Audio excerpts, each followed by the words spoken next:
আসসালামু আলাইকুম ওয়া রাহমাতুল্লাহি ওয়া বারাকাতুহু।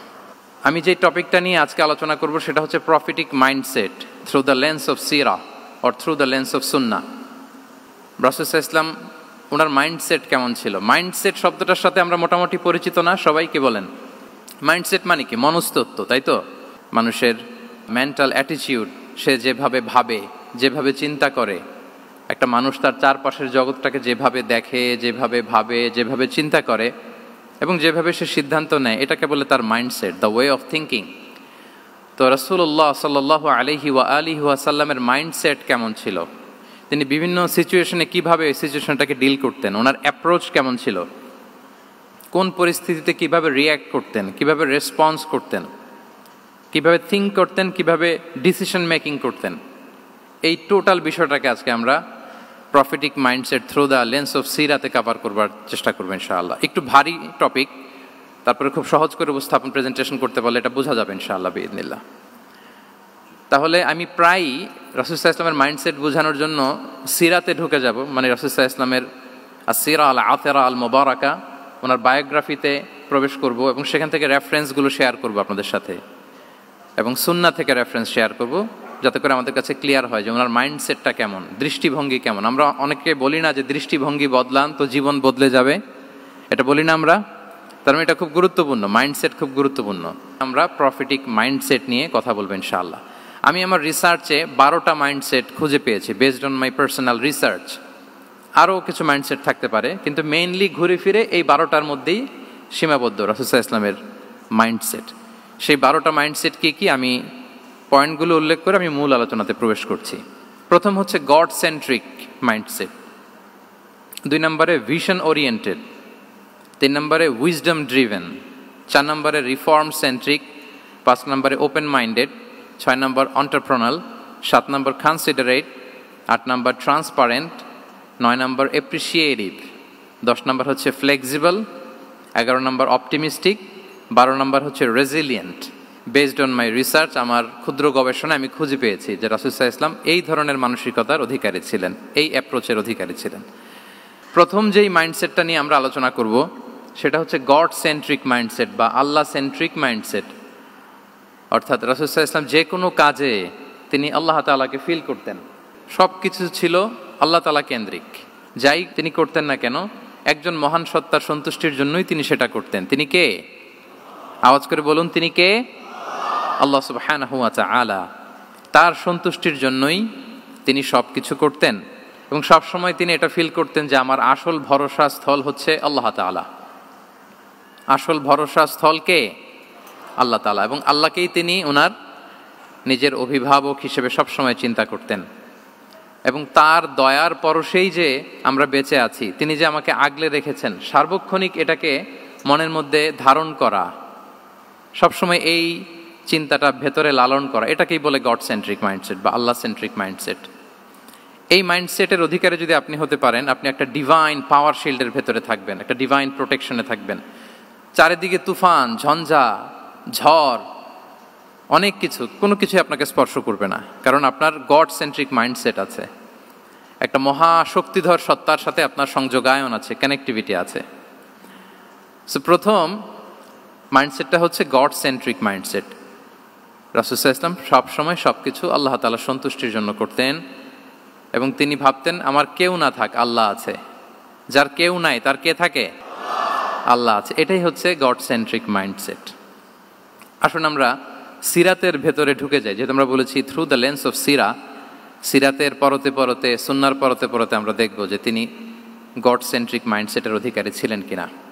আল্লাহর হাবিব সাল্লাল্লাহু আলাইহি ওয়া আলিহি ওয়াসাল্লাম একবার একটা যুদ্ধ থেকে ফেরার পথে মরুভূমির মাঝখানে সেনাবাহিনীকে থামিয়ে বিশ্রামের ঘোষণা দিলেন যে তোমরা একটু বিশ্রাম নাও। তো উনি একটা গাছের নিচে বিশ্রামের জন্য গেলেন এবং সেখানে গাছের ডালে ওনার তলোয়ারটা ঝুলিয়ে রাখলেন, ঝুলিয়ে বিশ্রাম নিতে লাগলেন, ঘুমিয়ে পড়লেন। হঠাৎ এক বেদুইন এসে রাসূল সাল্লাল্লাহু আলাইহি ওয়াসাল্লামের এই কোষবদ্ধ তলোয়ারটা কোষমুক্ত করে এরকম হাতে নিল। রাসূল সাল্লাল্লাহু আলাইহি ওয়াসাল্লাম ঘুম থেকে জেগে উঠলেন। এবার বেদুইন বলতে আরম্ভ করলো, মাইয়ামনাউকা মিন্নি, এই মুহাম্মদ তোমাকে এবার কে বাঁচাবে বলো, এই তো আমার হাতে তলোয়ার, কে বাঁচাবে? সাথে সাথেই আল্লাহর হাবিব সাল্লাল্লাহু আলাইহি ওয়া আলিহি ওয়াসাল্লাম উনি উত্তরে বললেন আল্লাহ। উত্তরে কি বললেন? কোনো চিন্তা ভাবনা নাই যে ওরে আঘাত করা যায় কিনা পাল্টা, বা কোনোভাবে ওর কনফিডেন্স ডাউন করা যায় কিনা, এদিক সেদিক কারো সাপোর্ট চাওয়া যায় কিনা, কোনো দিকে না তাকিয়ে কি বললেন? আল্লাহ। সব সময় তিনি আল্লাহ কেন্দ্রিক ছিলেন। এটাকে বলে গড সেন্ট্রিক মাইন্ডসেট। যে কোনো পরিস্থিতিতে তিনি আল্লাহ যে আমার সাথে আছেন এটা কল্পনা করতেন। এবং সুনানে আবু দাউদের একটি বর্ণনা এসেছে, রাসূল সাল্লাল্লাহু আলাইহি ওয়াসাল্লাম কান নবী সাল্লাল্লাহু আলাইহি ওয়াসাল্লাম ইযা হাযাবাহু আমরুন সাল্লা, তাকে যখন কোনো জিনিস বিচলিত করত তিনি জায়নামাজের মুসল্লায় দাঁড়িয়ে যেতেন, সালাতের জন্য দাঁড়িয়ে যেতেন। বিপদে পড়লেই আল্লাহর কাছে সেটা সঁপে দিতেন, শেয়ার করতেন। আমরা বর্তমানে কোনো বিপদে পড়লেই কি করি? আগে কোথায় শেয়ার করি? ফেসবুকে। আসলে করা উচিত কার সাথে? হ্যাঁ, আমার স্ত্রীর সাথে শেয়ার করার আগেও শেয়ার করব কার সাথে? আমার বন্ধুর সাথে শেয়ার করার আগেও শেয়ার করব কার সাথে? আল্লাহর সাথে। আমরা যদি হিজরতের ঘটনাটাকে একটু অ্যানালাইজ করি তাহলে দেখব যে গারে সাউরে যখন আল্লাহ রাসূল সাল্লাল্লাহু আলাইহি ওয়াসাল্লাম এবং আবু বকর রাদিয়াল্লাহু তাআলা আনহু ওনারা আশ্রয় নিয়েছিলেন রাত্রিবেলায়, কুরাইশরা যখন খুঁজতেছিল, আবু বকর রাদিয়াল্লাহু তাআলা আনহু বলেন যে কুরাইশদের পা দেখা যাচ্ছে, ওরা যে হেঁটে যাচ্ছে, একটু উকি মারলেই আমাদেরকে দেখা যায়। তিনি অত্যন্ত ভীত সন্ত্রস্ত, তটস্থ, নিজের জন্য নয়, রাসূল সাল্লাল্লাহু আলাইহি ওয়াসাল্লামের সেফটির জন্য।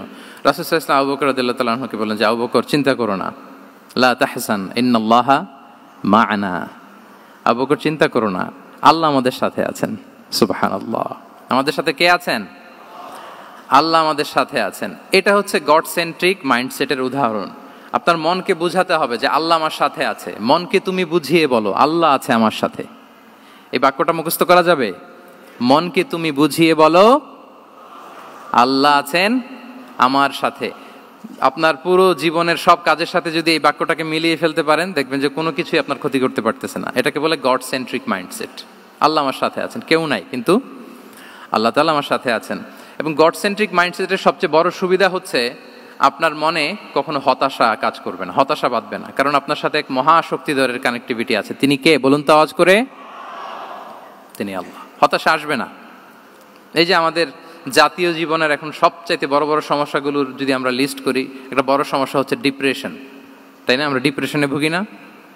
আপনাদের ডিপ্রেশন হয় কখনো? আচ্ছা, ডিপ্রেশন কাকে বলে আগে বলে। ডিপ্রেশন হচ্ছে আপনার আর আপনার রবের মাঝে যে দূরত্ব, এটার নাম ডিপ্রেশন। আই রিপিট, আমার আর আমার রবের মাঝে যে গ্যাপ, আমাদের সম্পর্কের যে দূরত্ব, এটার নাম কি? ডিপ্রেশন। আপনি যত আল্লাহর সাথে সম্পর্ক জোরদার করতে পারবেন, ডিপ্রেশন আপনার থেকে দৌড়ে পালাবে। এজন্য আমাদের বিশ্বাসীদের জীবনে কোনো ডিপ্রেশন নাই। আছে? আমাদের ডিকশনারিতে কোনো ডিপ্রেশন আছে বলেন তো? আমাদের সাথে আল্লাহর সম্পর্ক কেমন বলেন? মজবুত? আলহামদুলিল্লাহ পড়ুন সবাই। তাহলে ডিপ্রেশন হচ্ছে আপনার আর আপনার রবের মাঝে যে দূরত্ব, এই দূরত্ব দূর করে দেন, ডিপ্রেশন আপনিই পালাবে। আমরা আরও কিছু সিরা থেকে ইনসিডেন্ট নিয়ে দেখি যে গড সেন্ট্রিক মাইন্ডসেটটা কেমন। দ্বিতীয় হিজরিতে যে বদরের যুদ্ধ হলো, সে বদরের যুদ্ধে ইবনে মাসউদ রাদিয়াল্লাহু তাআলা আনহু তিনি বর্ণনা করেন যে আল্লাহ রাসূল সাল্লাল্লাহু আলাইহি ওয়াসাল্লাম আগামীকাল যুদ্ধ, এর আগের দিন রাতে তিনি হাত তুলে এরকম দোয়া করতেছিলেন। আমরা তো এইভাবে দোয়া করি। আল্লাহর হাবিব সাল্লাল্লাহু আলাইহি ওয়াসাল্লাম তিনি দোয়া করতে করতে ইমোশনালি হাত এরকম উঁচু করে, হাত্তা ইউরা বায়াদু ইবতাইহি, বগলের শুভ্রতা দেখা যাচ্ছিল। উনি দোয়া করতেছিলেন, আল্লাহুম্মা আনজিজ লি মা ওয়া'আতানি, আল্লাহুম্মা আতিনি মা ওয়া'আতানি, আল্লাহ তুমি যে বিজয় দিবে বলে প্রতিশ্রুতি করেছিলে, ওই বিজয় আমাদেরকে দাও, ওই ভিক্টরি আমাদেরকে দাও। দোয়া করছিলেন। সাইয়েদনা আলী রাদিয়াল্লাহু তাআলা আনহু উনি বর্ণনা করছেন যে বদরের যুদ্ধের আগের রাতে আমরা সবাই ঘুমোচ্ছিলাম, কিন্তু রাসূল সাল্লাল্লাহু আলাইহি ওয়াসাল্লামকে দেখলাম যে না, উনি হাত তুলে শুধু আল্লাহর কাছে কান্না করছেন, দোয়া করছেন। আবু বকর রাদিয়াল্লাহু তাআলা আনহু উনি বলেন যে আমি যে দেখলাম যে তিনি ফজর পর্যন্ত দোয়া চালিয়েই যাচ্ছিলেন, দোয়া চালিয়েই যাচ্ছিলেন, দোয়া কন্টিনিউ করছিলেন তিনি। এবং দোয়া করতে করতে রাসূল সাল্লাল্লাহু আলাইহি ওয়াসাল্লাম এতটাই ইমোশনাল হয়ে গেলেন যে ওনার গায়ের চাদরটা নিচে পড়ে গেল। আবু বকর রাদিয়াল্লাহু তাআলা আনহু যে বলেন, ইয়া নবী আল্লাহ, কাফাকা মুনাশাদাতুকা রাব্বাক ফাইন্নাহু সায়ুনজিজু লাকা মা ওয়া'দাক। হে নবী, যথেষ্ট, এনাফ ইজ এনাফ, অনেক হয়েছে নবী, আর কাঁদতে হবে না, আপনার রব আপনাকে ভিক্টরি বা বিজয় দান করবে ইনশাআল্লাহ। তাহলে দেখেন, যুদ্ধের আগের রাতে সেনাপ্রধান কি করে? এই কৌশল ওই কৌশল, কোন দিক দিয়ে অ্যাটাক করা যাবে, ওয়ার স্ট্র্যাটেজি ঠিক করে, তার সাথে যারা আছে তাদের সাথে পরামর্শ করে। কিন্তু রাসূল সাল্লাল্লাহু আলাইহি ওয়াসাল্লাম সব কিছু সেট করে দিয়ে কার সাথে কানেক্টিভিটি গড়েছেন বলুন তো? আল্লাহর সাথে। This is called God centric mindset, আল্লাহ সেন্ট্রিক মাইন্ডসেট। আমার হৃদয়টা সবসময় কার সাথে জুড়ে থাকবে? আল্লাহর সাথে, কারণ উনি ছাড়া আমার কোনো ঠিকানাই নাই। তাহলে এই মেন্টালিটি যদি আমরা ধারণ করতে পারি, এটাকে বলে গড সেন্ট্রিক মাইন্ডসেট। তাহলে রাসূলুল্লাহ সাল্লাল্লাহু আলাইহি ওয়া আলিহি ওয়াসাল্লামের যে 12টা মাইন্ডসেটের কথা আমরা বলেছি, তার প্রথমটা হচ্ছে গড সেন্ট্রিক। আল্লাহ তাআলা আমাদেরকে গড সেন্ট্রিক মাইন্ডসেট দান করুক। আমরা যে কোনো পরিস্থিতিতে যেভাবেই থাকি না কেন, আমরা বিপদে আপদে সবসময় ভরসা রাখবো কার উপর? এটাই হচ্ছে গড সেন্ট্রিক বা আল্লাহ সেন্ট্রিক মাইন্ডসেট। আচ্ছা, 2 নাম্বার মাইন্ডসেট হচ্ছে vision oriented mindset. Vision oriented mindset মানে হচ্ছে যার মধ্যে দূরদর্শিতা আছে, ফার সাইটেডনেস আছে, who can anticipate the future, যে ভবিষ্যৎ আগাম অনুমান করে ফেলতে পারে, সামনের পরিস্থিতিকে আগাম অনুমান করতে পারার যে যোগ্যতা বা দীর্ঘমেয়াদী চিন্তা করতে পারার যে ক্যাপাসিটি, এটাকে বলে ভিশন ওরিয়েন্টেড মাইন্ডসেট। এটা আল্লাহ রাসূল সাল্লাল্লাহু আলাইহি ওয়া আলিহি ওয়াসাল্লামকে আল্লাহ তাআলা দান করেছেন। উনি ভবিষ্যৎকে আগাম বুঝতে পারতেন, আগাম অনুমান করতে পারতেন, এবং সে অনুযায়ী তিনি স্ট্র্যাটেজি, প্ল্যান, পরিকল্পনা এটা তিনি সাজাতে পারতেন। এটাকে বলে ভিশন ওরিয়েন্টেড মাইন্ডসেট। এবার আসুন আমরা সিরাতের কিছু ইনসিডেন্টকে সামনে নিয়ে আসি যে তিনি কীরকম ভিশন ওরিয়েন্টেড মাইন্ডসেটের অধিকারী ছিলেন। আমরা সবাই হুদাইবিয়ার ঘটনা জানি না? কত হিজরিতে ঘটেছিল বলুন তো সবাই? 6ষ্ঠ হিজরিতে। লাকাদ সাদাকাল্লাহু রাসূলাহুর রুইয়া বিল হক লাতাদখুলুন্নাল মাসজিদাল হারামা ইনশাআল্লাহু আমিনিন। রাসূল সাল্লাল্লাহু আলাইহি ওয়াসাল্লাম 6ষ্ঠ হিজরিতে মদিনায় স্বপ্নে দেখলেন যে তিনি উমরা করতে যাচ্ছেন। তো নবীদের স্বপ্ন এটা কেবল স্বপ্ন নয়, এটা আল্লাহর পক্ষ থেকে ওয়াহি, রেভেলেশন। তো সেই হিসেবে তিনি 1400 সাহাবা নিয়ে উমরা করতে চলে গেলেন মক্কায়, কিন্তু মক্কাবাসী ঢুকতে দিল না, থামিয়ে দেয়া হলো। তো তখন একটা চুক্তি হয়েছিল, ওই চুক্তিতে বলা হলো, রাসূল সাল্লাল্লাহু আলাইহি ওয়াসাল্লাম লিখতে বললেন যে লিখো মিন মুহাম্মদ রাসূলিল্লাহ, আল্লাহর রাসূল মুহাম্মদের পক্ষ থেকে কুরাইশদের সাথে এই চুক্তি। কুরাইশরা আপত্তি করলো যে না, শুধু মুহাম্মদ লেখা যাবে, রাসূলুল্লাহ লেখা যাবে না, কারণ তুমি যে রাসূলুল্লাহ, আল্লাহর রাসূল, এটা যদি আমরা মেনে নেই তাহলে তোমার সাথে আর আমাদের দ্বন্দ্ব কিসের, আমরা তো ভাই ভাই হয়ে গেলাম, রাসূলুল্লাহ কাটো। সাহাবারা কেউ রাজি হয় না, বিশেষ করে ওমরে ফারুক রাদিয়াল্লাহু তাআলা, উনি রাজি হয় না, না না এটা কাটা যাবে না। রাসূল সাল্লাল্লাহু আলাইহি ওয়াসাল্লাম অনেক বলে কয়ে বুঝালেন যে না, দীর্ঘমেয়াদী চিন্তা করতে গেলে আমাদের এখন একটা শান্তি চুক্তির দরকার আছে, যাতে করে আমরা আমাদের গ্লোবাল নেভিগেশন সিস্টেম, দাওয়া সিস্টেমকে আরো স্ট্রং করতে পারি। অনেক বলে কয়ে রাসূলুল্লাহ কাটা হলো। এরপর তারা বলে চুক্তিতে লিখো যে এই বছর উমরা করতে দেয়া হবে না, এই বছর ফিরে যাবেন আপনারা সবাই। এটাও সাহাবারা রাজি হয় না, আল্লাহ রাসূল সাল্লাল্লাহু আলাইহি ওয়াসাল্লাম রাজি হলেন। আবার আরেকটা ক্লোজে লেখা হলো যে আগামী বছর আসলেও 3 দিনের বেশি থাকা যাবে না, সেটাও রাজি হয়ে গেল রাসূল সাল্লাল্লাহু আলাইহি ওয়াসাল্লাম। সাহাবারা রাজি হচ্ছেন না। এরপর মক্কা থেকে কোনো লোক মদিনায় গেলে মদিনাবাসী তাকে রাখতে পারবে না, ফেরত দিতে হবে। কিন্তু মদিনা থেকে কোনো লোক মক্কায় আসলে মক্কাবাসী তাকে ফেরত দিতে বাধ্য থাকবে না। দেখেন, একটার পর একটা মুসলমানদের বিরুদ্ধে সব ক্লোজ যাচ্ছে, কোনো সাহাবীরাই রাজি হচ্ছেন না। কিন্তু আল্লাহ রাসূল সাল্লাল্লাহু আলাইহি ওয়া আলিহি ওয়াসাল্লাম তিনি বললেন যে না, লিখো লিখো। ওমর ফারুক রাদিয়াল্লাহু তাআলা আনহু এতটাই রাগান্বিত হলেন, তিনি প্রশ্ন করলেন, ইয়া রাসূলুল্লাহ, আলাইসা আনতা নাবিয়্যুন হক, আপনি এই যে কম্প্রোমাইজের পর কম্প্রোমাইজ করে যাচ্ছেন, আপনি কি সত্য নবী নন, সত্য রাসূল নন? আলাসনা আলা দীনিন হক, আমরা কি সত্যের উপর প্রতিষ্ঠিত নই? আলাইসাল কুরআনু কিতাবুন হক, তো সব যদি সত্য হয় আপনি কেন এগুলো মানছেন? রাসূল সাল্লাল্লাহু আলাইহি ওয়াসাল্লাম বললেন যে ওমর, তুমি বাদ সেদো না, মেনে নাও। মেনে নিলেন, এবং এই মেনে নেওয়াটাকে আল্লাহ ভিক্টরি বলে ঘোষণা দিলেন, বিজয় বলে। আল্লাহু আকবার। ইন্না ফাতাহনা লাকা ফাতহাম মুবিনা। এবং হুদাইবিয়ার এই সন্ধি থেকেই বেসিকলি মক্কা বিজয় ওইদিকে ত্বরান্বিত হয়েছে গতি প্রবাহটা। কারণ রাসূল সাল্লাল্লাহু আলাইহি ওয়াসাল্লাম অনেক দূর দেখেছেন, সাহাবারাই সামনের কিছু বিষয়ে তারা খেয়াল করছেন, কিন্তু রাসূলুল্লাহ সাল্লাল্লাহু আলাইহি ওয়া আলিহি ওয়াসাল্লাম তিনি অনেক দূর দেখতে পাচ্ছেন। আচ্ছা বলেন, 3 তলার উপর থেকে একজন একটা ভিউ দেখতে পায়, আর 30 তলা উপর থেকে আরেকজন একটা কন্ডোমিনিয়ামের উপর থেকে একটা পানোরামিক ভিউ দেখতে পায়। দুইজনের ভিউ দেখা কি একরকম হয়? বলেন, একরকম হবে? কখনোই হবে না। তাহলে 30 তলার উপর থেকে যিনি দেখবে তিনি একটা পানোরামিক ভিউ দেখবে, দ্য টোটাল সিনারিও তার কাছে ক্রিস্টাল ক্লিয়ার হবে, যেটা সাহাবা রিদওয়ানুল্লাহি তাআলা আলাইহিম আজমাইন ওনাদের কাছে ক্লিয়ার ছিল না। এবং ঠিকই এই যে এটা তো বেশি দিন স্থায়ীও হয়নি, 6ষ্ঠ হিজরি থেকে 8ম হিজরি, মাত্র 3 বছরের ব্যবধানে রাসূল সাল্লাল্লাহু আলাইহি ওয়াসাল্লাম যত রিজিওনাল সুপার পাওয়ার ছিল, ওয়ার্ল্ড সুপার পাওয়ার ছিল, পার্সিয়ান এম্পায়ার, তারপর Roman empire, Byzantine empire, Egyptian empire, সব এম্পায়ারদের কাছে চিঠি পাঠিয়েছেন, সালামুন আলা মান ইত্তাবা আল হুদা আসলিম তাসলাম। এবং ইসলামের এক্সপান্ড হয়েছে। ওনার গ্লোবাল নেভিগেশন সিস্টেম উনি চালু করেছেন। এর কারণ কি? উনি ছিলেন ভিশন ওরিয়েন্টেড মাইন্ডসেটের অধিকারী, দূরদর্শী, অনেক দূর দেখতে পেতেন, অনেক দূর তিনি দেখতে পেতেন, দীর্ঘমেয়াদী তিনি পরিকল্পনা করতে পারতেন। এটা হচ্ছে ভিশন ওরিয়েন্টেড মাইন্ডসেট যারা হয় তাদের ক্যারেক্টারিস্টিক্স বা ফিচার।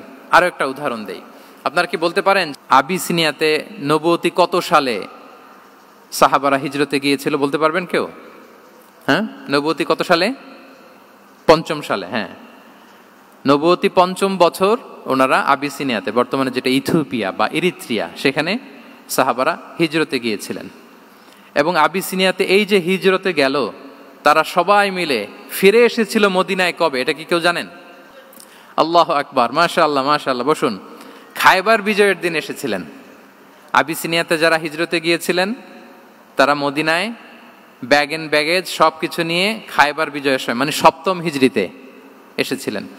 তো রাসূল সাল্লাল্লাহু আলাইহি ওয়াসাল্লাম যখন মক্কা থেকে মদিনায় হিজরত করলেন, সব সাহাবারা মদিনায় চলে আসছেন। মদিনায় এখন একটা ইসলামিক সোসাইটি, ইসলামিক স্টেট। বদরের যুদ্ধে মুসলমানদের বিজয়, খন্দকে বিজয়, খন্দক তো 5মে। তারপরে ওনারা কেন আসে না বলেন তো? আসেনি। 7ম হিজরিতে এসেছেন। জাফর রাদিয়াল্লাহু তাআলা আনহুর নেতৃত্বে, সাইয়েদনা আলী রাদিয়াল্লাহু তাআলা আনহুর আপন ভাই, বড় ভাই, ওনার নেতৃত্বে যখন 7ম হিজরিতে ওখানে যাওয়ার 15 বছর পর যখন তারা সবাই ফিরলেন, রাসূল সাল্লাল্লাহু আলাইহি ওয়াসাল্লাম এত খুশি হলেন, তিনি বললেন, মা আদরি বিআইয়িহিমা আনা আফরাহ বিফাতহি খাইবার আও বিকুদুমি জাফর। আমি কোনটাতে বেশি খুশি আজকে আমি জানি না, খায়বার বিজয়ে বেশি খুশি না আমার ভাই জাফরকে পেয়ে বেশি খুশি। আল্লাহু আকবার, এত খুশি হয়েছিলেন। তো এখন এমনি তো মনে প্রশ্ন জাগে যে রাসূল সাল্লাল্লাহু আলাইহি ওয়াসাল্লাম যখন মদিনায় চলে আসলেন, কোরআনের আয়াতগুলো নাজিল হয়, সালাত ফরজ হলো, জাকাত আসলো, সব হলো, একটার পর একটা হচ্ছে, ইসলামিক স্টেট, তো ওনারাই কেন আবিসিনিয়াতে পড়ে আছেন? প্রশ্ন জাগে না? ওই সময় একটা ক্রাইসিস মোমেন্ট ছিল, তখন ওনারা গিয়েছিল আবিসিনিয়াতে, কিন্তু আসে না কেন? ওনারা এসেছেন 7ম হিজরিতে। এর কারণ আবিসিনিয়ায় কিছু মুসলিমদেরকে রেখে দেওয়া, এটা রাসূলুল্লাহ সাল্লাল্লাহু আলাইহি ওয়াসাল্লামের প্ল্যান বি ছিল। কি ছিল? Plan B.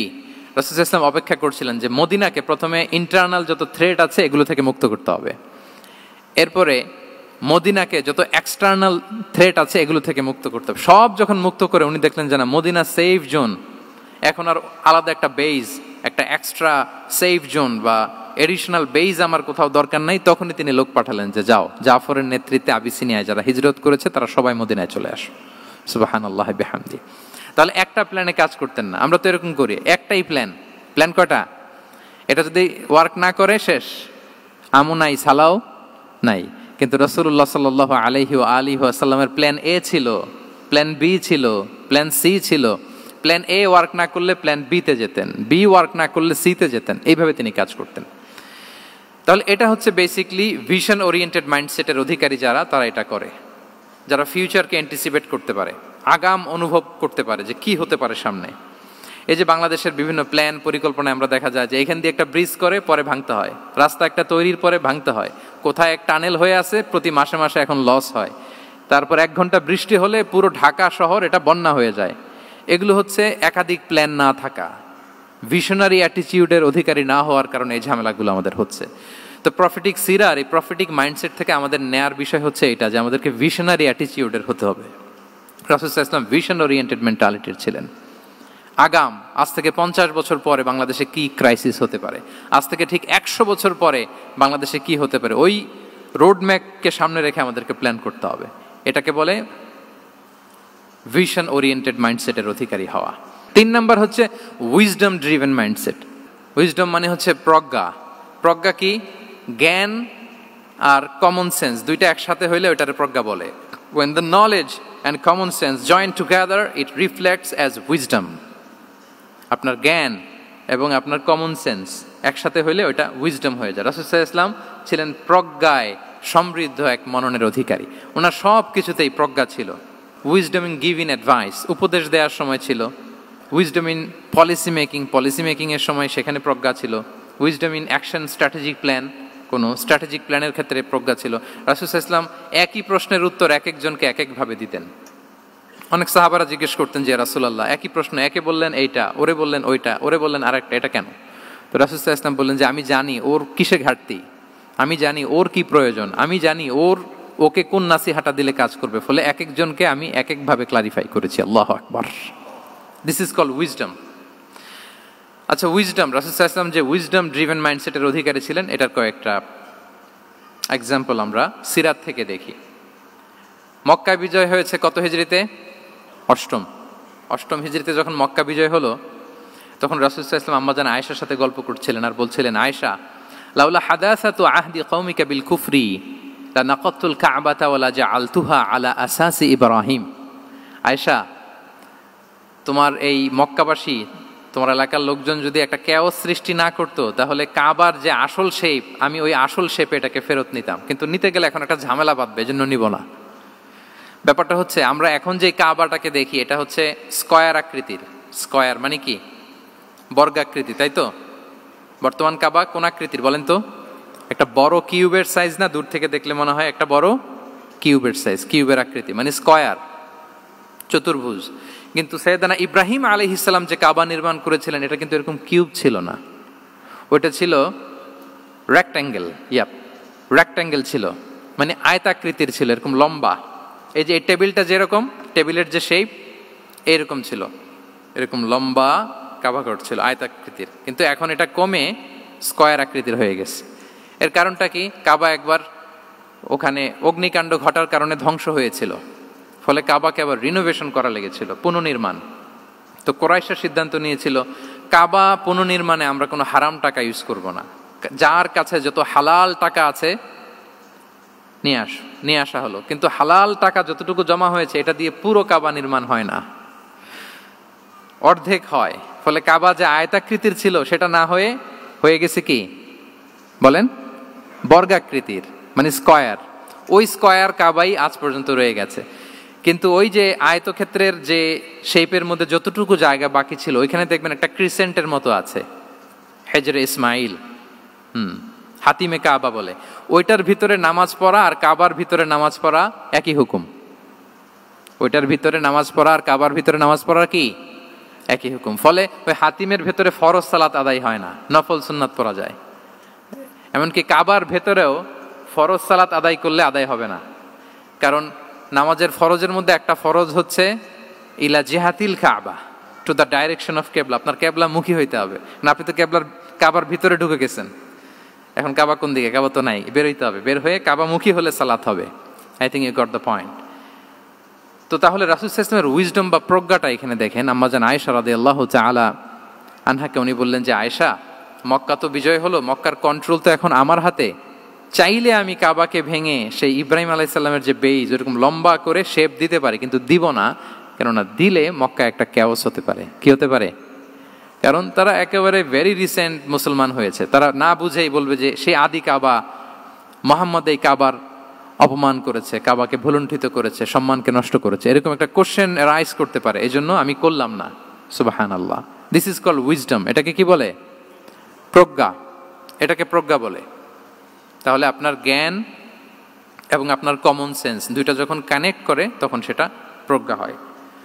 প্রজ্ঞার আরেকটা উদাহরণ যদি দেই সিরাত থেকে, রাসূল সাল্লাল্লাহু আলাইহি ওয়াসাল্লামের যে কনফ্লিক্ট রিজলভিং ক্যাপাসিটি ছিল, যখন কাবাকে পুনর্নির্মাণ করা হচ্ছে, তখন হাজরে আসওয়াদকে বের করা লেগেছিল, এবং রিনোভেশন শেষে আবার হাজরে আসওয়াদকে তার জায়গা মতো, মানে ব্ল্যাক স্টোন, যেটাতে চুমু দিলে মানুষের গুনাহ মাফ হয়ে যায়, হাজরে আসওয়াদ, চিনতে পেরেছেন না? ফলে অনেক বোনেরা যাদের জন্য হেজাব নিকাব মেনটেন করা হচ্ছে ফার্জ, পর্দার কোনো বালাই নাই, পুরুষের সাথে ধাক্কা ধাক্কি করে তার শরীর মিশে যাচ্ছে, গা মিশে যাচ্ছে, ধাক্কা ধাক্কি করে একটা সুন্নতের জন্য ফরজকে স্যাক্রিফাইস করে ফেলতেছে। মানে ফোকাস ঠিক নাই আর কি, কোথায় যে কোনটা করতে হবে ওইটাই ভুলে গেছে।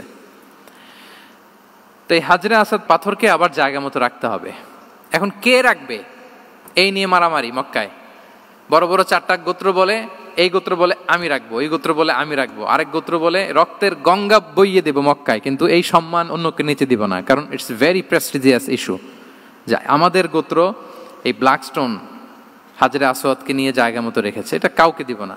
তো সবাই যখন মারমুখী, তখন আল্লাহ রাসূল সাল্লাল্লাহু আলাইহি ওয়া আলিহি ওয়াসাল্লাম তিনি সমাধান দিলেন যে মারামারির দরকার নাই, একটা চাদর নিয়ে আসো। নিয়ে আসা হলো। 4 গোত্রের 4 লিডারকে বললেন চাদরের 4 কোণা ধরো।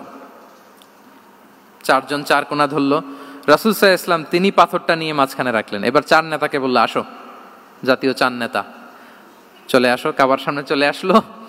এরপরে আল্লাহ রাসূল সাল্লাল্লাহু আলাইহি ওয়াসাল্লাম ওনার মোবারক হাত দিয়ে, বরকতময় হাত দিয়ে হাজরা আসওয়াদকে নিয়ে নিজ হাতে রাখলেন। এবার সবাই হ্যাপি, কারণ অংশগ্রহণ করতে পারছে। আসলে মূল স্ট্যাটাস কিন্তু চলে গেছে রাসূলের দিকে, নাকি? ওরা তো এটা টাচও করতে পারে নাই, পারছে? ওরা চাদর ধরেই হ্যাপি, কিন্তু পাথরটা ধরেছিল কে? রাসূল সাল্লাল্লাহু আলাইহি ওয়াসাল্লাম। চাদরে রেখেছিল কে? রাসূল সাল্লাল্লাহু আলাইহি ওয়াসাল্লাম। চাদর থেকে নিয়ে আবার কাবা ঘরে সেট করেছিল কে? রাসূলুল্লাহ সাল্লাল্লাহু আলাইহি ওয়া আলিহি ওয়াসাল্লাম। এভাবে উনি কনফ্লিক্ট রিজলভ করতেন থ্রু হিজ উইজডম, ওনার প্রজ্ঞার মধ্য দিয়ে। আমরা যদি তায়েফের ঘটনা দেখি, রক্তাক্ত হয়েছেন, পাহাড় রক্ষী ফেরেশতারা এসে বলেছে, রাসূলুল্লাহ জাস্ট অর্ডার করেন, আমরা কলাপস করব এমন ভাবে the entire Taif city will be collapsed, একেবারে স্ম্যাশ করে দিব, পাউডার হয়ে যাবে। রাসূল সাল্লাল্লাহু আলাইহি ওয়াসাল্লাম বললেন, না, বাল আরজু আন ইউখরিজাল্লাহু মিন আসলাবিহিম মান ইয়াবুদুল্লাহা ওয়াহদাহু ওয়া লা ইউশরিকু বিহি শাইআ। তিনি বললেন, না, ওদেরকে ধ্বংস করে দিও না, ওদেরকে ধ্বংস করলে লা ইলাহা পড়বে কে? সুবহানাল্লাহ। কি উইজডম ড্রিভেন ছিলেন উনি। উনি বলেন যে আমি আশা করি, প্রত্যাশা রাখি, দোয়া করি যে ওরা আমাকে প্রত্যাখ্যান করেছে, কিন্তু ওদের যে নেক্সট জেনারেশন, ওরা সাক্ষী দেবে আশহাদু আল্লাহ ইলাহা ইল্লাল্লাহ ওয়া আশহাদু আন্না মুহাম্মাদার রাসূলুল্লাহ। এবং তাই হয়েছে। এখন তায়েফে যান, চারদিক থেকে আল্লাহু আকবার ধ্বনিতে মুখরিত তায়েফ, এবং এত চমৎকার শহর, এটা একটা ট্যুরিস্ট ডেস্টিনেশন হয়ে গেছে। সৌদি আরবিয়াতে যারা যায়, তায়েফ না গেলে লোকদের ভালো লাগে না। ঠান্ডা, সবুজ শ্যামল, রেইনফল হয়, ফলমূল পাওয়া যায়। আব্দুল্লাহ ইবনে আব্বাস রাদিয়াল্লাহু তাআলা আনহুর স্মৃতিধন্য মসজিদ আছে, অনেকগুলো ইউনিভার্সিটি আছে, ইসলামিক ইনস্টিটিউশন আছে। এই যে নয়নাভিরাম তায়েফ, এটা রাসূল সাল্লাল্লাহু আলাইহি ওয়াসাল্লামের উইজডমের ফসল। ওই দিন যদি রাগের চোটে বলতো যে হ্যাঁ দাও, স্ম্যাশ করে দাও, তাইলে এই যে যারা শাহাদা পড়েছে, নও মুসলিম হয়েছে, এটা কিন্তু হতো না। তাহলে এটা হচ্ছে রাসূল সাল্লাল্লাহু আলাইহি ওয়াসাল্লামের প্রজ্ঞার একটা উদাহরণ। আর একটা উদাহরণে যাই। রাসূল সাল্লাল্লাহু আলাইহি ওয়াসাল্লাম যখন আকাবার দ্বিতীয় শপথ করে ফেললেন ইয়াসরিববাসীর সাথে, তখনও মদিনা হয়নি, তো তখন মদিনাবাসী বলল যে রাসূলুল্লাহ, আপনি তো এখনো হিজরত করবেন না, তো আমাদেরকে কোরআন শিখাবে কে, সালাত শিখাবে কে? আপনি একজন দায়ী পাঠান, আমাদের সাথে একজন টিচার দেন। রাসূল সাল্লাল্লাহু আলাইহি ওয়াসাল্লাম তখনও মদিনাতে হিজরতে যাননি, আমাদের সাথে একজন দায়ী পাঠাবেন। তো রাসূল সাল্লাল্লাহু আলাইহি ওয়াসাল্লাম একজনকে দায়ী হিসেবে পাঠিয়েছিলেন। বলেন ওই দায়ীর নাম কি? কি নাম? মুসআব ইবনে উমাইর রাদিয়াল্লাহু তাআলা আনহু, যিনি উহুদের যুদ্ধে শহীদ হয়েছিলেন, উনাকে পাঠিয়েছিলেন। দেখেন, উনি আবু বকর রাদিয়াল্লাহু তাআলা আনহুকে পাঠান নাই, পাঠিয়েছেন ওমর ফারুককে, ওসমান রাদিয়াল্লাহু তাআলা আনহু, আলী রাদিয়াল্লাহু তাআলা আনহু, কাউকে পাঠাইছেন? কারে পাঠালেন? মুসআবকে। এর কারণ হচ্ছে উনি দেখতে খুব স্মার্ট ছিলেন, খুব ড্যাশিং ফেসের অধিকারী ছিলেন, মক্কার এলিট ফ্যামিলির একজন যুবক ছিলেন, এবং উনি সবচাইতে দামি দামি পারফিউম কালেক্ট করে ওইটা দিতেন। উনি মক্কার কোনো রাস্তা দিয়ে হেঁটে গেলে লোকজন বুঝতো এই রাস্তা দিয়ে কিছুক্ষণ আগে হেঁটে গিয়েছে মুসআব ইবনে উমাইর। সুবহানাল্লাহ। আমরা বাংলায় বলি না যে আগে দর্শনদারি পরে গুণবিচারী, এই কথাটার সাথে পরিচিত আপনারা? আগে দর্শনদারি পরে গুণবিচারী। আল্লাহ তাআলা এক একজনকে আমাদেরকে এক এক অবয়বে সৃষ্টি করেছেন। হুয়াল্লাযী ইউসাউবিরুকুম ফিল আরহামি কাইফা ইয়াশা। আল্লাহর একটা নাম হচ্ছে তিনি আল মুসাউবির, দ্য ডিজাইনার। মায়ের গর্ভে থাকতেই আমাদের কার চেহারা, কার কণ্ঠস্বর, কার স্কিন কালার, কে কিরকম হব, সব ফিক্স তিনি ঠিক করে দিয়েছেন। এটা আল্লাহর দেয়া। কিন্তু রাসূল সাল্লাল্লাহু আলাইহি ওয়াসাল্লামের উইজডমের ব্যাপার হচ্ছে তিনি আবু বকর রাদিয়াল্লাহু তাআলা আনহু, ওমর রাদিয়াল্লাহু তাআলা আনহু, ওসমান আলী, কাউকে চুজ না করে কাকে পাঠালেন? মুসআব ইবনে উমাইরকে। যে তাকে দেখলেই সবাই আগে পাগল হয়ে যায়, মানে ইমপ্রেস হয়ে যায়। হ্যাঁ, ফার্স্ট ইমপ্রেশনটা তার খুব ভালো, খুব ভালো। উনি মুসআব ইবনে উমাইরকে পাঠালেন, এবং যেই প্ল্যান সেই কাজ। উনি যে পুরো মদিনা কাঁপায় ফেলছেন, মাশাআল্লাহ। মদিনার ঘরে ঘরে উনি ইসলামের বার্তা পৌঁছে দিয়েছেন, এবং স্বয়ং রাসূলুল্লাহ সাল্লাল্লাহু আলাইহি ওয়াসাল্লামের আগে তিনি মদিনাতে জুমার নামাজ পড়েছিলেন। কারণ জুমার বিধান আসছে, কিন্তু মক্কা এমন একটা ল্যান্ড যেখানে এখনো জুমা পড়া আবশ্যক হয় নাই, চারদিকে কুফর বেষ্টিত। তো রাসূল সাল্লাল্লাহু আলাইহি ওয়াসাল্লাম লোক পাঠিয়েছেন যে জুমার বিধান এসছে, মুসাব তুমি কিন্তু মদিনায় যারা আছে তাদেরকে নিয়ে জুমা পড়ে ফেলো। তো মুসাব রাদিয়াল্লাহু তাআলা আনহু স্বয়ং রাসূলুল্লাহ সাল্লাল্লাহু আলাইহি ওয়াসাল্লামের আগে রাসূল সাল্লাল্লাহু আলাইহি ওয়াসাল্লামের পারমিশন নিয়ে মদিনাতে জুমা কায়েম করে ফেলছে। সুবহানাল্লাহি ওয়া বিহামদিহি। দেখেন, উইজডম ড্রিভেন পার্সোনালিটির অধিকারী ছিলেন, প্রজ্ঞার অধিকারী ছিলেন, অন্য কাউকে পাঠাননি। কাকে পাঠিয়েছেন? মুসআব ইবনে উমাইর। তাহলে উনি যেই কাজটাই করতেন, যেটা বলতেন, যেটাতে এঙ্গেজ হতেন, এর নেপথ্যে প্রজ্ঞা ছিল। কি ছিল ভাই? উইজডম ছিল। আল্লাহ যেন সেই উইজডম আমাদেরকে দান করেন, আল্লাহ যেন সেই প্রজ্ঞা দিয়ে আমাদেরকে সমৃদ্ধ করেন।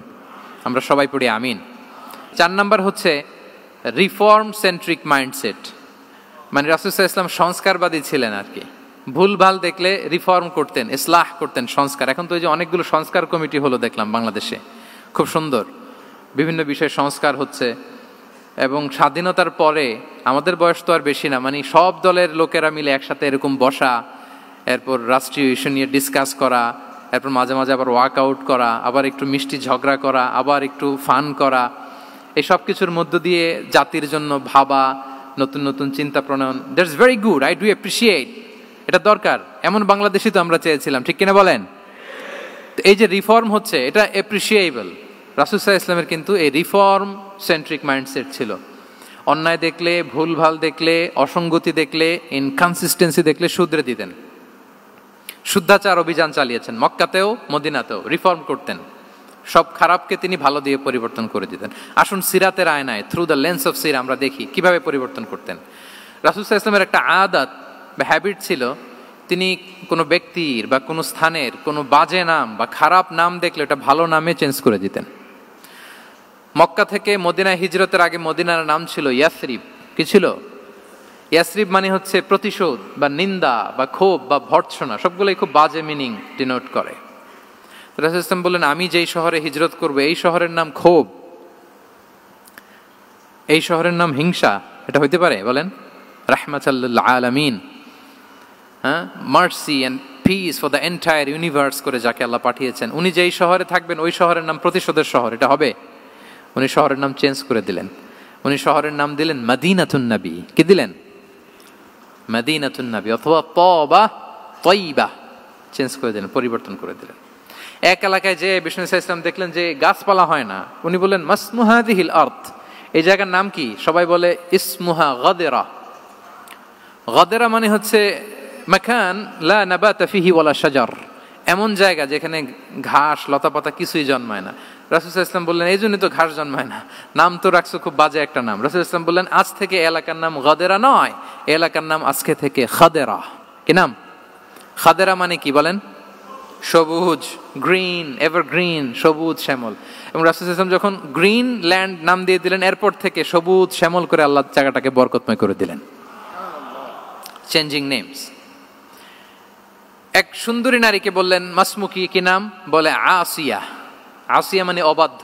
রাসূল সাল্লাল্লাহু আলাইহি ওয়াসাল্লাম বললেন, তুমি এত সুন্দরী, you are a beautiful lady, আর কি বাজে একটা নাম রেখেছো আসিয়া। তুমি আসিয়া কেন হবে? আজকে থেকে তোমার নাম জামিলা, মানে তুমি সুন্দরী, রূপবতী। সুবহানাল্লাহ, সুন্দর একটা নাম দিয়ে দিলেন। এক সাহাবীর নাম ছিল হাজান। হাজান মানে রাফ এন্ড টাফ, রুক্ষ। রাসূল সাল্লাল্লাহু আলাইহি ওয়াসাল্লাম বললেন, না, হাজান না, তোমার নাম আজকে থেকে সাহাল। কি নাম? সাহাল। সাহাল মানে সহজ। উনি বলেন, যেদিন থেকে সাহাল রাখছি এর আগ পর্যন্ত নাকি ওনার অসুস্থতা, রোগ বালাই একটার পর একটা লেগেই থাকতো। যেদিন থেকে সাহাল, ওই দিন থেকে উনি বলেন যে আল্লাহ তাআলা নবীর এই নাম চেঞ্জ করে দেওয়ার বারাকায় আমার পুরো জীবনের সব কাজকে আল্লাহ তাআলা সহজ করে দিয়েছেন। তাহলে রিফর্ম সেন্ট্রিক মাইন্ডসেট, আমরাও খারাপ কিছু দেখলে ভালো দিয়ে পরিবর্তন করব। কি বলেন? আচ্ছা, এটা তো নাম চেঞ্জ করে দেয়া। এবার সোশ্যাল রিফর্ম তিনি কি কি করেছেন আমরা একটু দেখি। তিনি যখন যুবক, মক্কায় এক ইয়ামানি লোক ব্যবসা করতে এসে তার প্রোডাক্ট বিক্রি করার পরে, আস ইবনে ওয়াইল নামে এক লোকের কাছে বিক্রি করার পরে যখন দাম চাইতে গেল, আস বলে, আরে বেটা, আমরা মক্কার সন্তান, আমরা দাম দিব না। তো সে ভাবলো হয়তো আমার সাথে ঠাট্টা করেছে, হজের মৌসুম যাক, বেচাকেনা শেষ করে যাওয়ার পথে দামটা নিয়ে যাব। সে ফেরার দিন আবার গেল যে আমার তো জিনিসের দামটা আপনি দিলেন না। সে বলে, আমরা এই ভূখণ্ডের মালিক, আমরা দাম দেই না, এটা তো বড় জুলুম। সে কান্নাকাটি শুরু করলো। তার এই কান্নাকাটি দেখে আল্লাহ রাসূল সাল্লাল্লাহু আলাইহি ওয়াসাল্লাম, ওনার চাচা জুবাইর ইবনে আব্দুল মুত্তালিব সহ ইয়াং স্টার যারা আছে, দ্য ইয়ুথ অব মক্কা, তাদের সবাইকে নিয়ে একটা সোসাইটি করলেন। এই যে আমরা হালাফুল ফুদুলের নাম শুনি না, যেটা বাংলায় আমরা কি বলি? হিলফুল ফুজুল। এই নামে তো অনেক সংগঠন আছে বাংলাদেশে। কি বলেন? যুবকরা কোনো সংগঠন করলে কমনলি এই নামটা পছন্দ করে, হিলফুল ফুজুল। আসলে এটার মূল নাম ছিল হালাফুল মুত্তাইয়িবিন। তিব মানে হচ্ছে রং।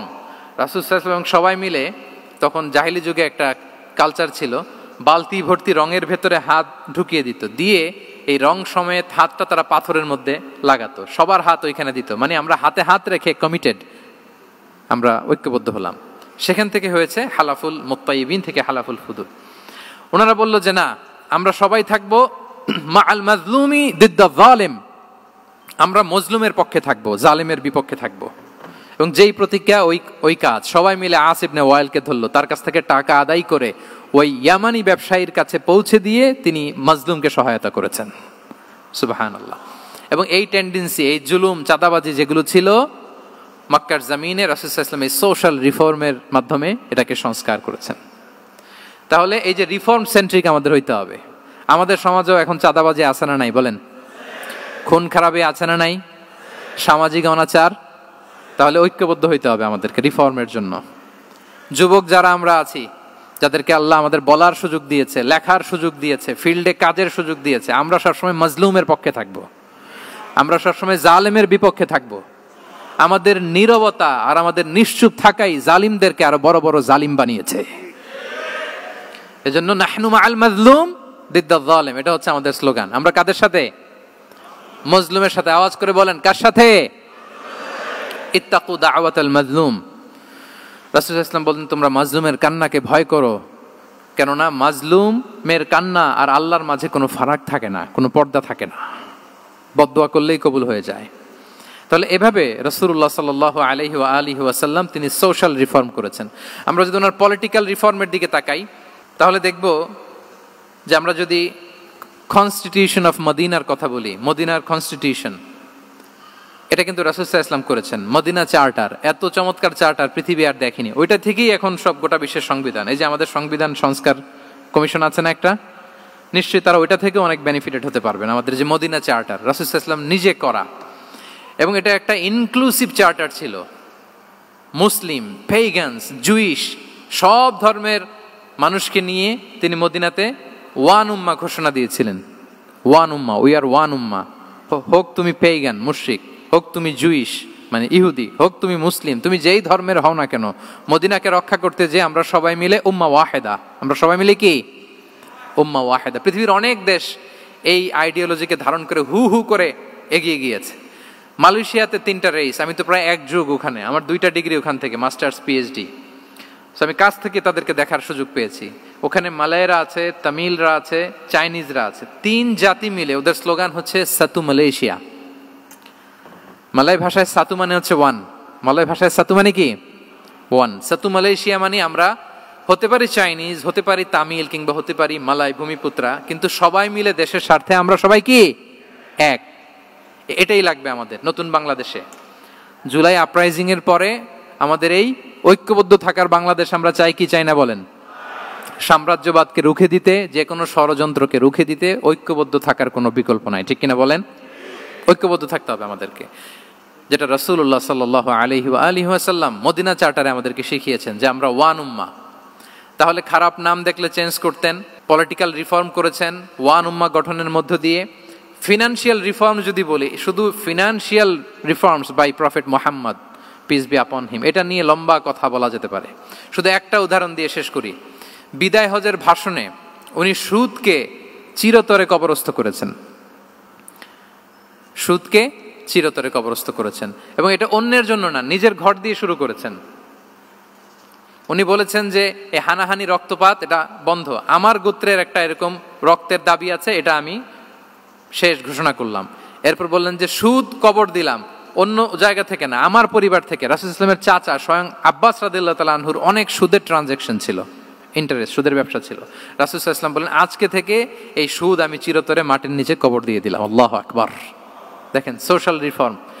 তাহলে পরিবর্তন করতে হলে আগে নিজের ঘর থেকে, আগে কোত্থেকে? নাকি ওই ফ্যামিলি থেকে? হ্যাঁ, আমাদের মধ্যে যেটা হয়, আমরা ওয়াজ নসিহত বা ভালো কথা শুনলেই এটাকে ধরে নিই যে এটা ওর জন্য, ওর জন্য, মানে প্রত্যেকটা ওয়াজই যে আমার জন্য হইতে পারে, প্রত্যেকটা নসিহাতের যে প্রাইম অডিয়েন্স আমি হইতে পারি, এইটা আমাদের মাথায় কেন যেন আসে না। আমরা কোনো ভালো নসিহত শুনলে আমরা ভাবি এটা আসলে সমাজে দরকার, ওর দরকার, আমার ভাইয়ের দরকার, কিন্তু এটা যে আমার দরকার, প্রতিটা নাসিহাতের প্রথম অডিয়েন্স হওয়া দরকার কে? আমি নিজে। তাহলে পরিবর্তন শুরু করতে হবে নিজ থেকে। ওর এই সমস্যা, ওর এই সমস্যা, ওর এটা, আরে মিয়া তোমার কি সমস্যা ওইটা বলো। শুধু ওর ওর না দেখে নিজেরটাও দেখতে হবে। দেখেন, অন্যের দিকে এক আঙ্গুল দেখালে নিজের দিকে কয় আঙ্গুল যায় বলেন তো? এই যে নিজের দিকে কিন্তু 3টা। আমি যদি এরকম করি তা আমার দিকে আসে 3টা। এজন্য নিজ থেকে, নিজের ফ্যামিলি থেকে আমরা সংস্কার শুরু করব। কি বলেন? ওমরে ফারুক রাদিয়াল্লাহু তাআলা আনহু যখন ফ্যামিলি মিটিংয়ে বসতেন, উনি ওনার সন্তানদেরকে বলতেন, শোনো, তোমরা খলিফাতুল মুসলিমিন, আমিরুল মুমিনিনের সন্তান। তোমাদের কোনো বাজে কাজ যদি সমাজে আসে, তোমাদের কোনো অন্যায় যদি আমার কানে আসে, অন্যের জন্য যা শাস্তি তোমাদের জন্য হবে ডবল শাস্তি। ওমরে ফারুক সন্তানদেরকে বলতেন, তোমরা যদি কোনো ভুল করো, একটা যদি হদ কায়েম করা লাগে এমন অন্যায় যদি করো, একটা হচ্ছে আল্লাহর দেয়া হদ, আর একটা হবে আমি উমরের দেয়া হদ।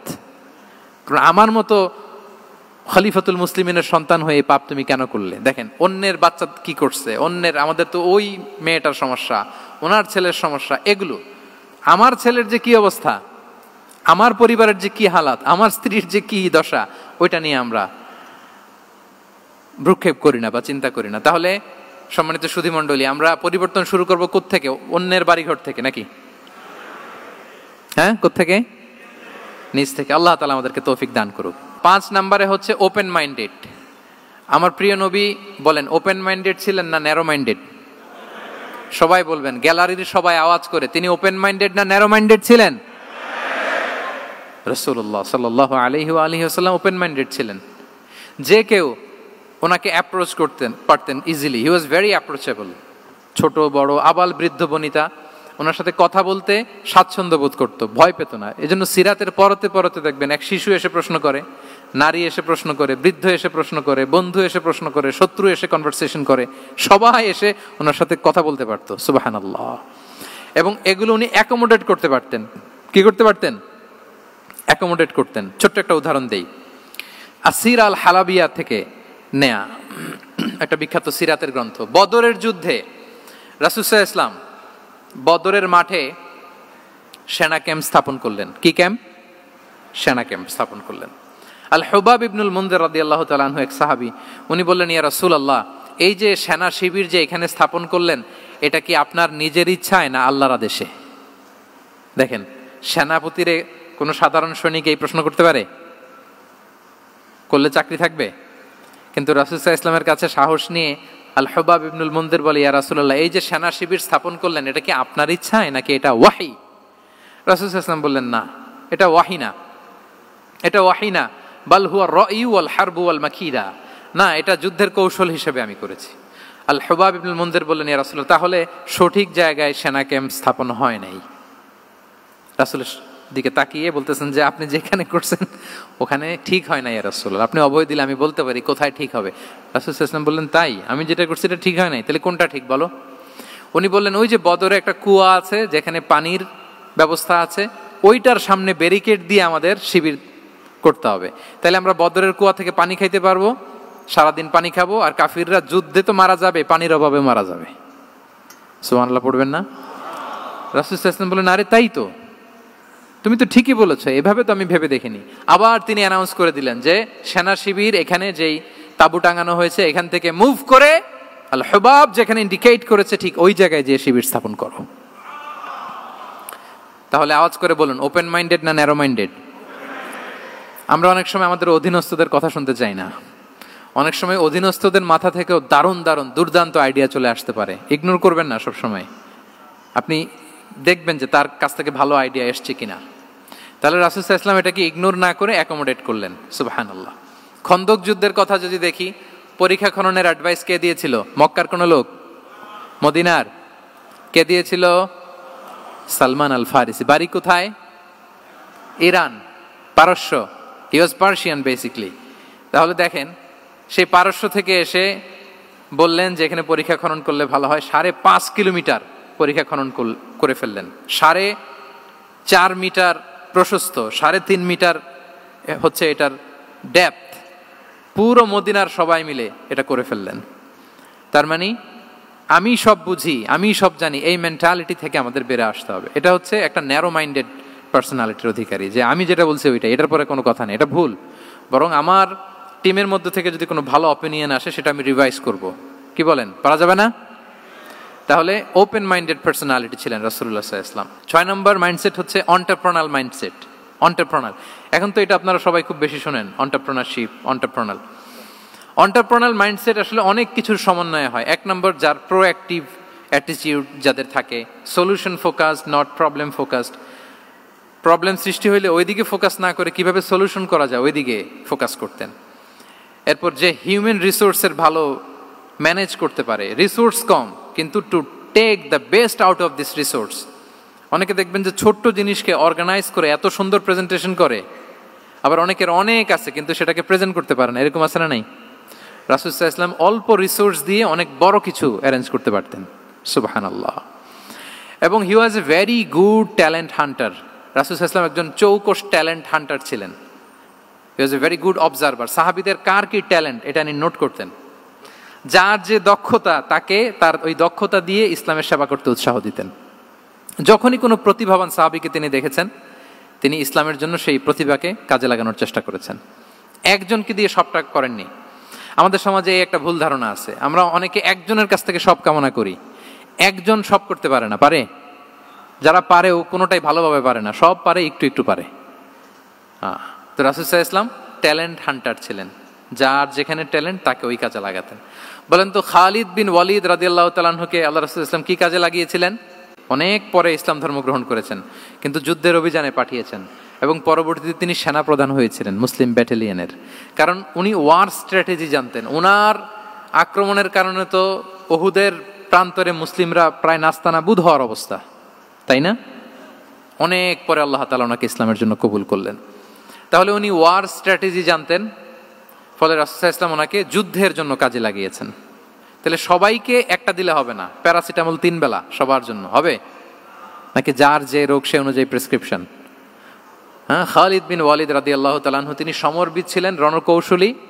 ওনাকে বানিয়েছেন সেনাপ্রধান। আওয়াজ করে বলুন, কি প্রধান? উনি সেনাপ্রধান হয়েছিলেন। আচ্ছা, আপনারা হাসান বিন সাবিত রাদিয়াল্লাহু তাআলা আনহুর নাম শুনেছেন নিশ্চয়ই। ওনাকেও তো যুদ্ধের ময়দানে পাঠিয়েছেন না? ওনারা পাঠিয়েছেন। ওনারা দিয়ে কি করছেন বলেন? কবিতা লিখতেন। ওনার কাব্য প্রতিভা ছিল। উনি বেসিক্যালি যুদ্ধ করতে জানতেন না, এজন্য রাসূল সাল্লাল্লাহু আলাইহি ওয়াসাল্লাম যুদ্ধে ওনাকে পাঠাতেনও না। বিভিন্ন যুদ্ধে ওনাকে না পাঠিয়ে নারীদেরকে, মদিনার নারী শিশু ভালনারেবলস যারা আছে তাদেরকে দেখভাল করার জন্য মদিনায় উনি রেখে যেতেন, কারণ আল্লাহ তাআলা ওনাকে কাব্য প্রতিভা দিয়েছিলেন। ওনার এক এক কবিতা পড়লে গায়ের লোম খাড়া হয়ে যায়, you will have goosebumps, literally আপনার গায়ের পশম দাঁড়িয়ে যাবে। এবং উনি ওনার কবিতা দিয়ে মুসলিমদেরকে, সাহাবীদেরকে উজ্জীবিত করতেন। মসজিদে নববীতে আল্লাহ রাসূল সাল্লাল্লাহু আলাইহি ওয়াসাল্লাম ওনার মিম্বারের পাশে শুধু হাসান বিন সাবিতের রাদিয়াল্লাহু তাআলা আনহুর জন্য আলাদা একটা মিম্বার বানিয়েছিলেন, যে হাসান তুমি ওখানে উঠে কবিতা লিখে আমার সাহাবাদেরকে উজ্জীবিত করবে জিহাদের জন্য। আল্লাহু আকবার। তাহলে একজনকে সেনাপ্রধান, আরেকজনকে জাতীয় কবি, আরেকজনকে হাসান বিন সাবিত রাদিয়াল্লাহু তাআলা আনহুকে কি বানালেন? জাতীয় কবি বানালেন। আচ্ছা, হুযাইফা ইবনে ইয়ামান রাদিয়াল্লাহু তাআলা আনহু, ওনার ছিল ডিটেকটিভ মাইন্ড, এজন্য ওনাকে রাসূল সাল্লাল্লাহু আলাইহি ওয়াসাল্লাম মদিনার গোয়েন্দা বিভাগের প্রধান বানিয়েছেন, head of detective division. Huzaifa ibnul Yaman ছিলেন মদিনার কি? হেড অফ ইন্টেলিজেন্স, গোয়েন্দা বিভাগের প্রধান। মুআয ইবনে জাবাল রাদিয়াল্লাহু তাআলা আনহু প্রশাসনিক কাজ খুব ভালো বুঝতেন। মদিনার সবচাইতে বড় সিনিয়র আমলা ছিলেন মদিনা রাষ্ট্রের সবচাইতে সিনিয়র আমলা মুআয ইবনে জাবাল রাদিয়াল্লাহু তাআলা আনহুকে রাসূল সাল্লাল্লাহু আলাইহি ওয়াসাল্লাম কবিতা লেখার দায়িত্বও দেন নাই, গোয়েন্দাগিরি করতে দেন নাই, ওনাকে ইয়ামানের গভর্নর করে পাঠিয়েছেন। সুবহানাল্লাহি বিহামদি। তাহলে যার যে যোগ্যতা তাকে সেই জায়গায় কাজে লাগানো, এটাকে বলে এন্টারপ্রেনাল মাইন্ডসেট। এটা কি বলে? এন্টারপ্রেনাল মাইন্ডসেট। আল্লাহ হাবিব সাল্লাল্লাহু আলাইহি ওয়াসাল্লামের এই মাইন্ডসেট ছিল। 7 নম্বর মাইন্ডসেট হচ্ছে কনসিডারেট মাইন্ডসেট। কনসিডারেট মানে হচ্ছে সুবিবেচক, যার বিবেচনা আছে, অথবা যে অন্যের প্রতি সহানুভূতিশীল, উচ্চ বিবেকবোধ সম্পন্ন ব্যক্তিত্ব। রাসূল সাল্লাল্লাহু আলাইহি ওয়াসাল্লাম he was the man of 6 senses. ওনার 6টা সেন্স কাজ করতে একসাথে। কয়টা? আমাদের করে কয়টা? 5টা তো আল্লাহ দিছে, অনেকের 3টাও কাজ করে না। কোন দিক দিয়ে কি হচ্ছে দিন দুনিয়ায় নাই, সে একেবারে অন্য জগতের মানুষ। কি হচ্ছে চোখ কান খোলা নাই, কিছু জানা নাই। কিন্তু রাসূল সাল্লাল্লাহু আলাইহি ওয়াসাল্লাম he was man of 6 senses. চারদিকে কোথায় কি হচ্ছে, কার একটু অসুবিধা হয়ে যাচ্ছে, কার একটু সমস্যা, খুব অন্যের ব্যথায় ব্যথিত ছিলেন, অন্যের দুঃখে দুঃখী ছিলেন। অন্যের প্রতি সহানুভূতি ছিলেন, ম্যান অফ সিক্স সেন্সেস ছিলেন তিনি। সিরাত থেকে দু একটা উদাহরণ দেখেন। একবার রাতের নামাজ, সম্ভবত এশার নামাজ, খুব ছোট্ট করে শেষ করে দিলেন। তো সাহাবারা জিজ্ঞেস করলেন, ইয়া রাসূলুল্লাহ, নামাজ তো এত তাড়াহুড়ো করতে আপনাকে কখনো দেখিনি। তিনি বললেন, আমি নামাজের মাঝখানে এক ছোট্ট বাচ্চার কান্না শুনেছি। আনাস রাদিয়াল্লাহু বর্ণনা করেন যে কানা রাসূলুল্লাহ সাল্লাল্লাহু আলাইহি ওয়াসাল্লাম ইয়াসমাউ বুকা আস-সাবিয়্যি মা উম্মি। আমি যখন নামাজে ইমামতি করছি, পেছনে মহিলাদের কাতারের ওখান থেকে একটা ছোট্ট শিশুর কান্নার আওয়াজ আমার কানে আসলো। দেখেন কি সেন্স। তো আমার মনে হচ্ছিল বাচ্চার কান্নায় পেছনের কাতারে মায়ের বড্ড কষ্ট হচ্ছে, যে মাটা বাচ্চাটাকে নিয়ে এসছে উইমেন প্রেয়ার হলে, তাকে বাচ্চাটাকে ম্যানেজ করতে বা সামলাতে মায়ের বড্ড কষ্ট হয়ে যাচ্ছে আমার মনে হচ্ছে। এজন্য আমি নামাজটা একটু শর্টকাটে শেষ করে দিয়েছি। Could you imagine that? কি নবী আমরা পেয়েছি, কিরকম কনসিডারেট ছিলেন, কতটা সুবিবেচক ছিলেন, অন্যের প্রতি কতটা সহানুভূতিশীল ছিলেন তিনি, অন্যের যাতে কোনো সমস্যা না হয় এটা খেয়াল করতেন। মুআয ইবনে জাবাল রাদিয়াল্লাহু তাআলা আনহুকে মদিনার পাশেই এক মসজিদের ইমাম করে পাঠালেন। উনি ইমামতির দায়িত্ব পেয়ে একবার মাগরিবের নামাজে সূরা বাকারা তেলাওয়াত শুরু করলেন। তো ওনার হয়তো তেলাওয়াত করতে করতে একটা ইমোশন চলে আসছে, উনি তো সুরের ঝংকার দিয়ে তেলাওয়াত করতেছেন। এখন পেছনে যারা মুসল্লি ছিল এরা ছিল সব কৃষিজীবী সাহাবী। এরা কি ছিল? সারা দিন ওট দিয়ে, খেজুর গাছে পানি দিয়ে জান যায় কোনো রকম ফরজ পেরে যায় ঘুমাইতে হবে। এই সাহাবীরা যখন পিছনে দাঁড়াইছে আর উনি ধরছে কোন সূরা? সূরাতুল বাকারা। এখন ওনারা তো আর থাকতে পারে না, ওনার সাথে থাকতে না পারে এক সাহাবী নামাজ রেখে দিয়ে ডাইরেক্ট রাসূল সাল্লাল্লাহু আলাইহি ওয়াসাল্লামের কাছে, কারণ বড় হুজুর তো আছে মদিনায়, যে বিচার দিছে ইয়া রাসূলুল্লাহ, দেখেন এমন একজনকে ইমাম করে অ্যাসাইন করেছেন, উনি মাগরিবের সালাতে সূরা বাকারা পড়ে, আর আমরা হচ্ছি কৃষিজীবী শ্রমজীবী সাহাবী, আমাদের তো এত বড় কেরাতের সাথে জয়েন করা সম্ভব না। রাসূল সাল্লাল্লাহু আলাইহি ওয়াসাল্লাম রেগে গেলেন, চেহারাটা আগুনের গোলার মতো লাল হয়ে গেল। মুআয ইবনে জাবাল রাদিয়াল্লাহু তাআলা আনহুকে ডেকে পাঠালেন, ডেকে বললেন, আফাত্তানুন আনতা ইয়া মুআয, আফাত্তান, তুমি কি ফিতনা সৃষ্টি করতেছো? ওখানে পাঠাইছি কমিউনিটির ইউনিটি ধরে রাখার জন্য, তুমি ওখানে যে ফিতনা সৃষ্টি করতেছো। তুমি কি সাব্বিহ ইসমা রাব্বিকাল আ'লা এই সূরা তোমার মুখস্থ নাই? ওয়াদ-দুহা ওয়াল-লাইলি ইযা সাজা এটা পারো না? ওয়াশ-শামসি ওয়া দুহাহা এটা মুখস্থ নাই? তো তুমি কেন এই সূরাগুলো দিয়ে নামাজ পড়াও না? কেন পড়াও না? এরপর তিনি বললেন, যখন ইমামতির সুযোগ পাবে, সুযোগ পেয়ে লম্বা কেরাত ধরো না, ছোট্ট কেরাত দিয়ে নামাজ শেষ করো। কেননা তোমার পেছনে বয়স্করা আছে, মুরব্বীরা আছে, অসুস্থরা আছে। যাল হাজা, তার একটা জরুরি কাজ পড়ছিল, যাচ্ছিল, হঠাৎ মাগরিবের আজান, ভাবলো রাস্তার পাশে যেহেতু আজান দিছে নামাজটা পড়ে নেই। নামাজে ঢুইকা দেখছে আপনি সূরা বাকারা ধরছেন, তো বেচারা কি কাজ করবে না কি করবে? আর তার তো নিয়ত ছিল ফরজ নামাজটা পড়ি যে বাস ধরবো, এখন আপনি ধরছেন কোন সূরা? বাকারা। দেখেন রাসূল সাল্লাল্লাহু আলাইহি ওয়াসাল্লাম বললেন, যখন ইমামতির চান্স পাবে ছোট সূরা পড়বে, আর যখন তুমি একা পড়বে ফালিউতাউবিল মাশা, যত লম্বা করতে মনে চায় করো, রুকু করো লম্বা, সেজদা করো লম্বা, কেরাত করো লম্বা। রাসূল সাল্লাল্লাহু আলাইহি ওয়াসাল্লাম তো রাতে আধা ঘন্টা 40 মিনিট প্রথম রাকাতে কেরাত পড়তেন, এরপরে আবার 40 মিনিট রুকুতে থাকতেন, রুকু থেকে দাঁড়ায় আবার 40 মিনিট, আবার সেজদায় যেয়ে 40 মিনিট, এরপরে সেজদা থেকে 2 সেজদার মাঝখানে আবার 40 মিনিট, 2 রাকাত দিয়ে এরকম রাতও শেষ করে দিয়েছেন। তো আপনার লম্বা যদি পড়তে মনে চায়, আপনি তো আপনার ব্যক্তিগত নফল সালাতে এভাবে লম্বা করবেন। কিন্তু আমাদের হয়ে গেছে উল্টা, একাকী নামাজ কোন রকম রুকু সেজদা এরকম হয়ে গেছে না অনেকটা। কিন্তু ইমামতির সুযোগ পেলে মাশাআল্লাহ, আল্লাহু আকবার, এইবার শুরু হয়েছে শাইখ সুদাইসির কণ্ঠে, এই লম্বা করে। এখন পেছনে মুসল্লিদের কি দশা ওইটা আর আমরা খেয়াল করি না। না, আমাদেরকে অন্যের প্রতি সহানুভূতিশীল হতে শিখিয়েছে ইসলাম, কনসিডারেট হতে শিখিয়েছে, সুবিবেচক হতে শিখিয়েছে, যেটা রাসূল সাল্লাল্লাহু আলাইহি ওয়াসাল্লাম করেছেন। এবং রাসূল সাল্লাল্লাহু আলাইহি ওয়াসাল্লাম কোনো কাজে কাউকে পাঠালে ওনার বিখ্যাত সে বাণীটা বলে দিতেন যে ইয়াসসিরু ওয়ালা তুআসসিরু বাশশিরু ওয়ালা তুনাফিরু, সহজ করে উপস্থাপন করো, কঠিন করো না। সুসংবাদ দিও, মানুষকে দিন থেকে ভাগিও না। আমরা মানুষকে ভয় দেখাই, আমরা এত কঠিন করে ইসলামকে উপস্থাপন করি, মানুষ বলে আগে যেটা করতাম ওইটাই ভালো। তো আমরা যেন দিনকে কঠিন না করি, আমাদের কোনো অ্যাটিটিউডের কারণে যেন মানুষ ইসলাম থেকে ভেগে না যায়। আরেকটা উদাহরণ দেখুন, একবার মাগরিবের কিংবা এশার নামাজে রাসূল সাল্লাল্লাহু আলাইহি ওয়াসাল্লাম লম্বা সেজদা দিলেন। এত লম্বা সেজদা তিনি কখনো দেন না। নামাজ শেষে সাহাবারা জিজ্ঞেস করলেন, ইয়া রাসূলুল্লাহ, আপনি কি নামাজের মাঝখানে অসুস্থ হয়ে গেলেন নাকি? অথবা কোরআনের আয়াত নাজিল হলো নাকি, ওহী নাজিল হলো নাকি? রাসূল সাল্লাল্লাহু আলাইহি ওয়াসাল্লাম বললেন, কুল্লু যালিকা লাম ইয়াকুন ওয়ালাকিন নাবনি ইরতাহালানি ওয়া কারিহতু আন উআজ্জিলাহু হাত্তা ইয়াকদিয়া হাজাতাহ। বললেন না, অসুস্থ হই নাই, ওহিও নাজিল হই নাই। আমি যখন সেজদায় গিয়েছি আমার দুই ছোট নাতি হাসান হোসেন আমার কাঁধের উপরে চেপে বসেছে। যতক্ষণ না ওরা খেলা শেষ না করে নিচে নেমেছে আমি সেজদায় লুটিয়েছিলাম, নেমেছে এরপরে মাথা উঠিয়েছি। আমার মাথা উঠানোর কারণে ওদের খেলার একটু ডিস্টার্ব হবে, এজন্য আমি আর সেজদা থেকে মাথা উঠাই নাই। দেখেন, নাতির খেলার যেন ডিস্টার্ব না হয়। পেছনের মহিলা সারির এক বোনের নামাজের সমস্যা হচ্ছে, এগুলো উনি খেয়াল করতেন, ছোট্ট ছোট্ট বিষয়গুলো উনি খেয়াল করতেন। এটাকে বলে কনসিডারেট মাইন্ডসেট। কি বলে? তাহলে আমরা অন্যের প্রতি যেন সহানুভূতিশীল হই, নাকি শুধু নিজেরটাই দেখব? অন্যেরটা দেখার দরকার আছে না নাই বলেন? 8 নাম্বার হচ্ছে ট্রান্সপারেন্সি। ট্রান্সপারেন্সি মানে হচ্ছে স্বচ্ছতা। ওনার জীবনের চাইতে, ওনার বায়োগ্রাফির চাইতে স্বচ্ছ বায়োগ্রাফি আপনি পাবেন না। No public and private dividation, and in the long history of time no one's life has been recorded more transparently than the life of Prophet Muhammad sallallahu alaihi wasallam. রাসূল সাল্লাল্লাহু আলাইহি ওয়াসাল্লামের চেয়ে বেশি পৃথিবীতে এমন সেকেন্ড কোনো পার্সন আপনি দেখাতে পারবেন না যার জীবনের সবকিছু রেকর্ডেড। সবকিছু রেকর্ডেড। এরকম আছে? ঘরে কি করেছেন, বাইরে কি করেছেন, স্ত্রীর সাথে কি করেছেন, বন্ধুর সাথে কি করেছেন, সাহাবাদের সাথে কি করেছেন, শত্রুর সাথে কি করেছেন, অল আর রেকর্ডেড। সব এন্ড ক্রিস্টাল ক্লিয়ার, একেবারে স্বচ্ছ পানির মতো, স্ফটিক কাচের মতো ক্লিয়ার, ট্রান্সপারেন্ট। ওনার সব কাজে উনি স্বচ্ছতা বজায় রাখতে চাইতেন।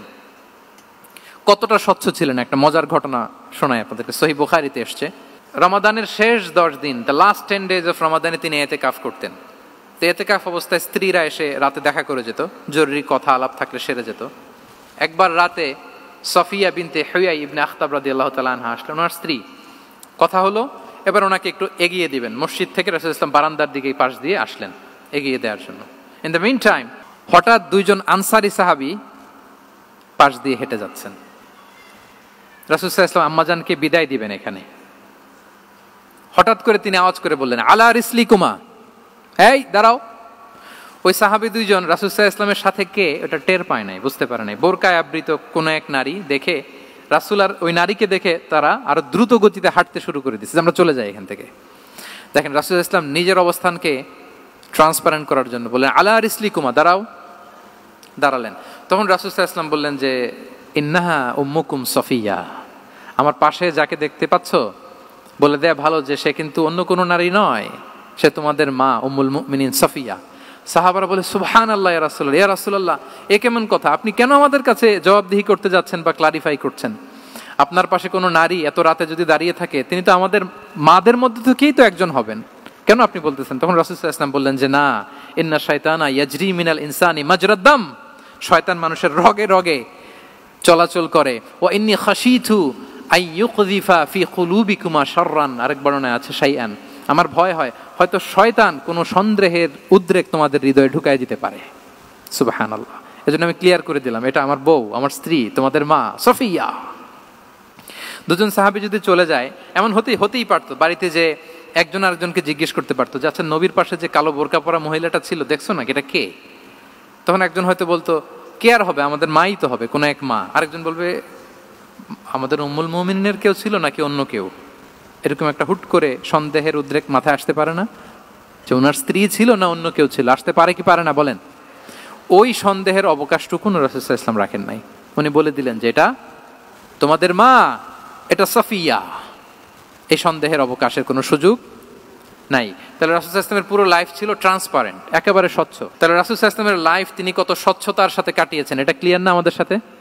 Transparent mindset. 9 নাম্বার হচ্ছে অ্যাপ্রিশিয়েটিভ, অর্থাৎ অন্যের প্রশংসা করা। আমরা অনেক সময় অন্য কেউ ভালো কাজ করলে অ্যাপ্রিশিয়েট করতে চাই না, আমরা গুণমুগ্ধ হই কিন্তু গুণগ্রাহী হতে চাই না, অন্যরে ক্রেডিট দিতে চাই না, তার ভালো কাজের স্বীকৃতি দিতে চাই না। হয়তো আমার দলের লোক না, বা আমার চিন্তার লোক না, বা আমার সার্কেলের লোক না, তার প্রশংসা করতে চাই না, তার গুণগ্রাহী হতে চাই না। এরকম মেন্টালিটি আমরা অনেকে ক্যারি করি না? রাসূল সাল্লাল্লাহু আলাইহি ওয়াসাল্লাম এটা করেননি। ভালো কিছু দেখলে মুসলিম হোক অমুসলিম হোক অ্যাপ্রিশিয়েট করতেন। Basically he develop the culture of appreciation. এটা আমাদের করতে হবে। আপনার ছেলে ভালো কিছু করেছে, অ্যাপ্রিশিয়েট করেন, ও কনফিডেন্স ফিরে পাবে। আপনার স্ত্রী ভালো রান্না করেছে, অ্যাপ্রিশিয়েট করেন, সে আনন্দিত হবে। আপনার বন্ধু ভালো কিছু একটা করেছে, তাকে ইন্সপায়ার করেন, অ্যাপ্রিশিয়েট করেন। রাসূল সাল্লাল্লাহু আলাইহি ওয়াসাল্লাম একবার এক বৈঠকে 8 জন সাহাবীকে 8টা কমপ্লিমেন্ট দিয়েছেন। 8টা অ্যাপ্রিসিয়েশন দিয়েছেন। তিনি বলেছেন আরহামু উম্মতি বি উম্মতি আবু বকর। দেখেন 8 জন সাহাবীর 8টা গুণের বর্ণনা দিচ্ছেন।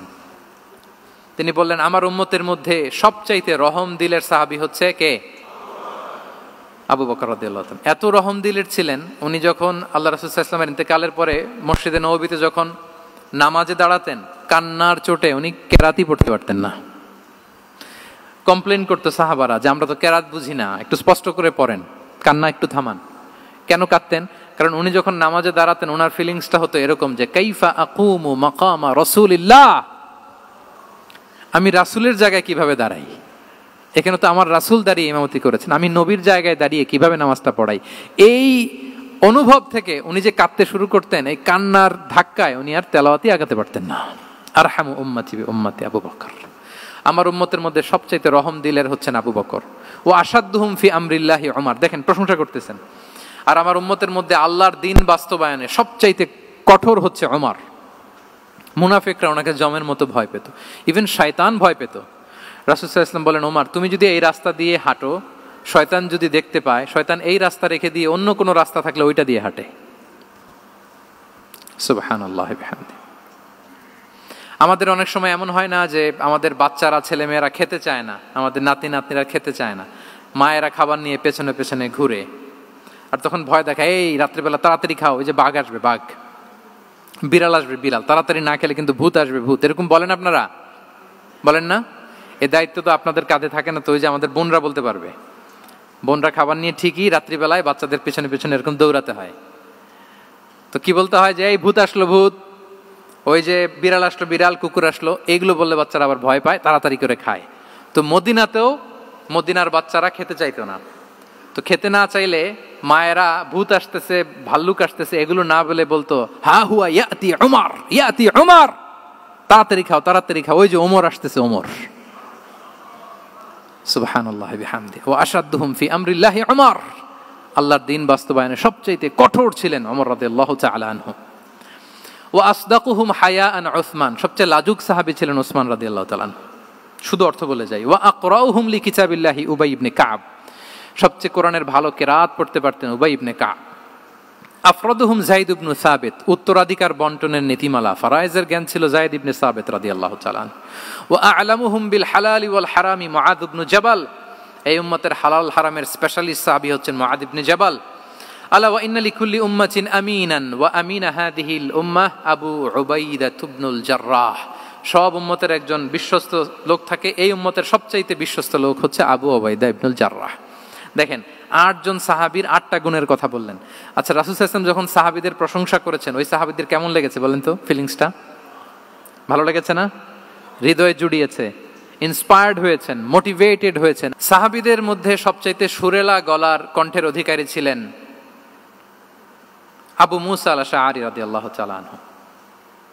তো রাসূল সাল্লাল্লাহু আলাইহি ওয়াসাল্লাম একবার রাত্রিবেলা তার বাসার পাশ দিয়ে যাচ্ছিলেন, দীর্ঘ সময় ওনার কণ্ঠের তেলাওয়াত শুনলেন। পরের দিন সকালে বললেন যে আবু মুসা, তুমি তো চমৎকার গলায় তেলাওয়াত করো। আবু মুসা বলে, ইয়া রাসূলুল্লাহ, আমি তো কোনোদিন আপনার সামনে দাঁড়িয়ে তেলাওয়াত করি না, আপনি কি করে জানলেন? রাসূল সাল্লাল্লাহু আলাইহি ওয়াসাল্লাম বললেন, গত রাতে তুমি যখন তেলাওয়াত করছিলে আমি তোমার ঘরের পাশ দিয়ে যাচ্ছিলাম, আমি মনোযোগ দিয়ে শুনেছি। আবু মুসা বলে, ইয়া রাসূলুল্লাহ, আপনি আমার তেলাওয়াত শুনতেছেন, ওইটা জানলে তো আমি ফজর পর্যন্ত তেলাওয়াত চালিয়ে যেতাম, হাত্তাল ফাজর আমি তেলাওয়াত চালিয়ে যেতাম ইয়া রাসূলুল্লাহ। আল্লাহ রাসূল সাল্লাল্লাহু আলাইহি ওয়াসাল্লাম তখন বললেন, লাকাদ উতিতা মিজমারান মিন মাজামিরি আলি দাউদ।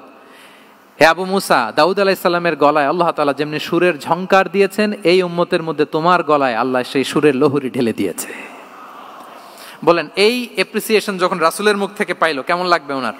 এখানে ধরেন আপনি কেউ হাফেজে কোরআন শেখ সুদাইস যদি বলে যে মাশাআল্লাহ মাশাআল্লাহ আনতা কারিউল কুররা, আপনাকে যদি এটা বলে কেমন লাগবে আপনার? হ্যাঁ, সারা দুনিয়া তো এটা বলে বেড়াবেন যে শেখ সুদাইস আমার রেসিটেশনের প্রশংসা করেছে, খাবার ইমাম আমার প্রশংসা অ্যাপ্রিসিয়েট করেছে। আর স্বয়ং রাসূলুল্লাহ সাল্লাল্লাহু আলাইহি ওয়াসাল্লাম যখন বলে তোমার গলায় আল্লাহ সুরের ঝংকার ঢেলে দিয়েছে, তখন ওনার কেমন লেগেছে?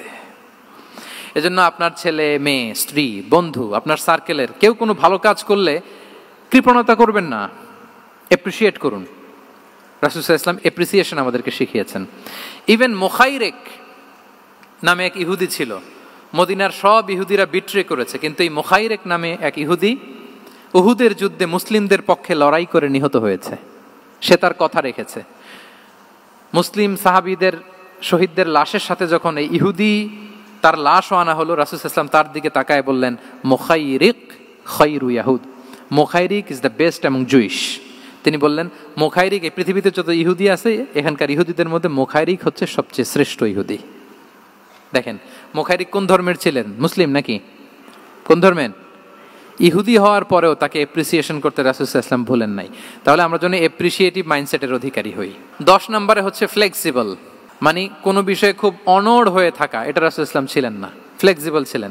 আমরা অনেক সময় বলি না যে ভাই আপনি কি 9টায় আসতে পারবেন না 10টায়? বলে আম ফ্লেক্সিবল উইথ দিস, মানে যেটা বলবেন আমার সমস্যা, এরকম ইজি গোয়িং ছিলেন উনি, গো ধরে থাকতেন না, যে কোনো পরিস্থিতিকে সামলে নিতেন। ফ্লেক্সিবল হচ্ছে যে কোনো পরিবেশ পরিস্থিতির সাথে নিজেকে মানিয়ে নেওয়া, খাপ খাওয়া, নিজেকে সামলে নেওয়া, সলিউশন বের করে ফেলা, এটা রাসূল সাল্লাল্লাহু আলাইহি ওয়াসাল্লামের ছিল, এটাকে বলে ফ্লেক্সিবল মাইন্ডসেট। নাজরানের 60 জন খ্রিস্টান পাদ্রী এসেছিল মদিনায় দেখা করতে। এখন এত মানুষকে সম্মানিত মেহমান উনি কোথায় বসতে দিবেন? পরামর্শ করলেন কোথায় বসতে দেওয়া যায়। এক সাহাবী বলে আমার কাছে কিছু খেজুর পাতা আছে, ওটা বিছায়া একটা জায়গা করি ওখানে বসি। রাসূল সাল্লাল্লাহু আলাইহি ওয়াসাল্লাম বললেন না, দামি মেহমান, এটা হয়। আরেকজন বলে বিকেল বেলায় তো সূর্য পড়ে যাবে, পাহাড়ের ছায়ায় উহুদ পাহাড়ের ওই পাশে যেয়ে বসি। রাসূল সাল্লাল্লাহু আলাইহি ওয়াসাল্লাম বললেন না, এটাও তো হয় না। বলতে বলতে ওই 60 জন পাদ্রী চলেই আসছেন এই মানে বিদেশি মেহমান, ফরেন ডেলিগেশন। কি করবেন? রাসূল সাল্লাল্লাহু আলাইহি ওয়াসাল্লাম 60 জনকে মসজিদে নববীর ভেতরে নিয়ে বসালেন, মসজিদে নববীর ভেতরে বসালেন। এবং সিরাতে ইবনে ইসহাকে এসেছে যে তখন ওদের আবার ইবাদতের সময় হয়েছে, রাসূল সাল্লাল্লাহু আলাইহি ওয়াসাল্লাম তাদেরকে ইবাদতেরও সুযোগ দিয়েছেন। তাদের কিবলা পূর্ব দিকে, তারা পূর্ব দিকে হয়ে 60 জন ওখানে ইবাদত করেছে, তাদের ধর্মের রীতি অনুযায়ী সালাত আদায় করছে। দেখেন কতটা ফ্লেক্সিবল ছিলেন রাসূল সাল্লাল্লাহু আলাইহি ওয়াসাল্লাম। ফজরের সালাতের পরে ঘরে ঢুকেই আম্মাজান আয়েশাকে জিজ্ঞেস করতেন কোনো খাবার আছে? আম্মাজান আয়েশা যদি বলতেন আছে, তিনি সেটা খেতেন। কোনোদিন যদি বলতেন না ইয়া রাসূলুল্লাহ ঘরে তো খাবার নাই, তখন রাসূল সাল্লাল্লাহু আলাইহি ওয়াসাল্লাম বলতেন ফা ইন্নী সাইম, অসুবিধা নাই, খাবার যেহেতু নাই আমি রোজা রেখে দিলাম। কত ইজি গোয়িং। আচ্ছা আমরা হলে কি করতাম বলেন তো? ফজরের পরে ঘরে গেছেন আপনি, বড় সাহেব না, এবার যাওয়ার পরে জিজ্ঞেস করছেন কি আছে খাবার দাও, যদি বলে ঘরে কিছু নাই, কি বলবেন দেখি? কয়েকটা উত্তর আসুক। হ্যাঁ, খবর আছে? এই তো যদি আমরা আলহামদুলিল্লাহ বলি, that is called easy going and flexible mindset. এটাই হওয়া উচিত। খাবার থাকলে খেতেন, না থাকলে বলতেন okay I am fasting, it's not a big deal, ফা ইন্নী সাইম, যেহেতু নাই কি আর করবো, আমি রোজা রেখে দিলাম। এরকম ইজি গোয়িং ছিলেন। দেখেন his life was so simple but so special. Muhammad সাল্লাল্লাহু আলাইহি ওয়াসাল্লাম তাহলে ফ্লেক্সিবল ছিলেন। 11 নাম্বার হচ্ছে অপটিমিস্টিক মাইন্ডসেটের অধিকারী ছিলেন। অপটিমিস্টিক, প্যাসিমিস্টিক ছিলেন না, মানে ইতিবাচক চিন্তা করতেন সবসময়। কি চিন্তা করতেন? আপনি আজকের এই হলরুমের কিছু ভুল ধরতে পারবেন না? যদি বলে যে কয়েকটা ভুল ধরেন, বলবেন যে এই সমস্যা, সাউন্ডের সমস্যা, ওইদিকে এটা নাই, ওইদিকে এটা নাই, এটা হচ্ছে ভুল। আপনি প্যাসিমিস্টিকটা ধরলেন। এবার যদি বলা হয় আজকের এই প্রোগ্রামের কয়েকটা পজিটিভ দিক বলেন, তখন আপনি কিন্তু কয়েকটা পয়েন্ট বের করতে পারবেন যে এটা ছিল একটা ইতিবাচক দিক, এই প্রোগ্রামের এটা ছিল একটা পজিটিভ দিক। তো রাসূল সাল্লাল্লাহু আলাইহি ওয়াসাল্লাম ওই পজিটিভ দিকগুলোতে ফোকাস করতেন। Come back positive, not go back negative. রাসূল সাল্লাল্লাহু আলাইহি ওয়াসাল্লামের কাছে এসে যদি কেউ বলতে ইয়া রাসূলুল্লাহ আমি খুব অসুস্থ, রাসূল সাল্লাল্লাহু আলাইহি ওয়াসাল্লাম বলতেন লা বাসা আলাইকা তুহুরুন ইনশাআল্লাহ।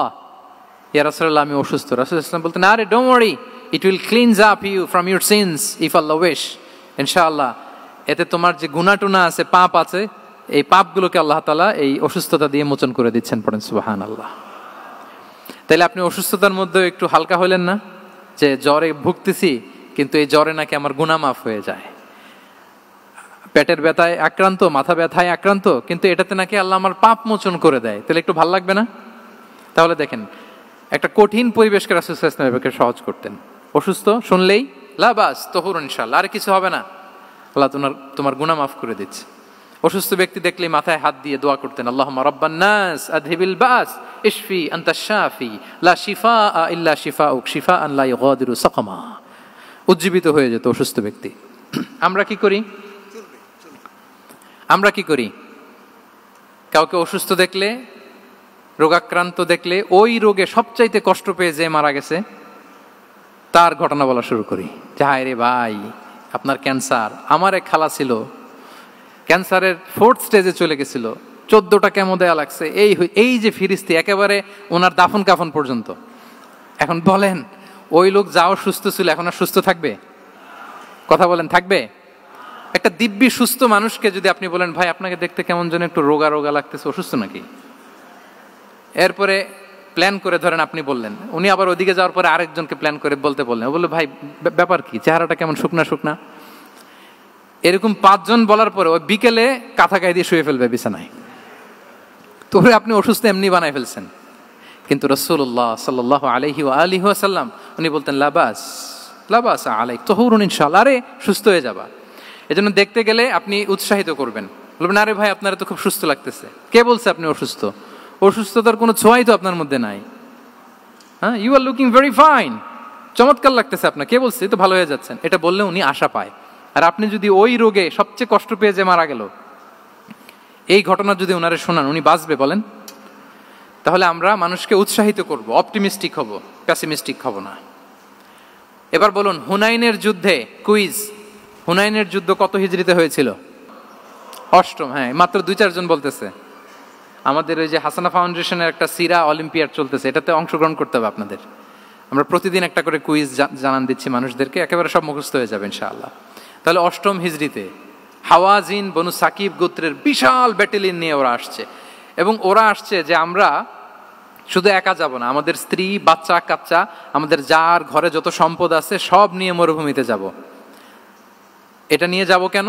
সবার মধ্যে যেন ইন্সপিরেশন আসে যে যদি আমরা হারি, আমরা সব শেষ, আমাদের সম্পদও নিয়ে যাবে। আর এগুলো রক্ষার জন্য হলেও মুহাম্মদের বিরুদ্ধে আমাদেরকে জয়লাভ করতে হবে। কি টেকনিক দেখেন!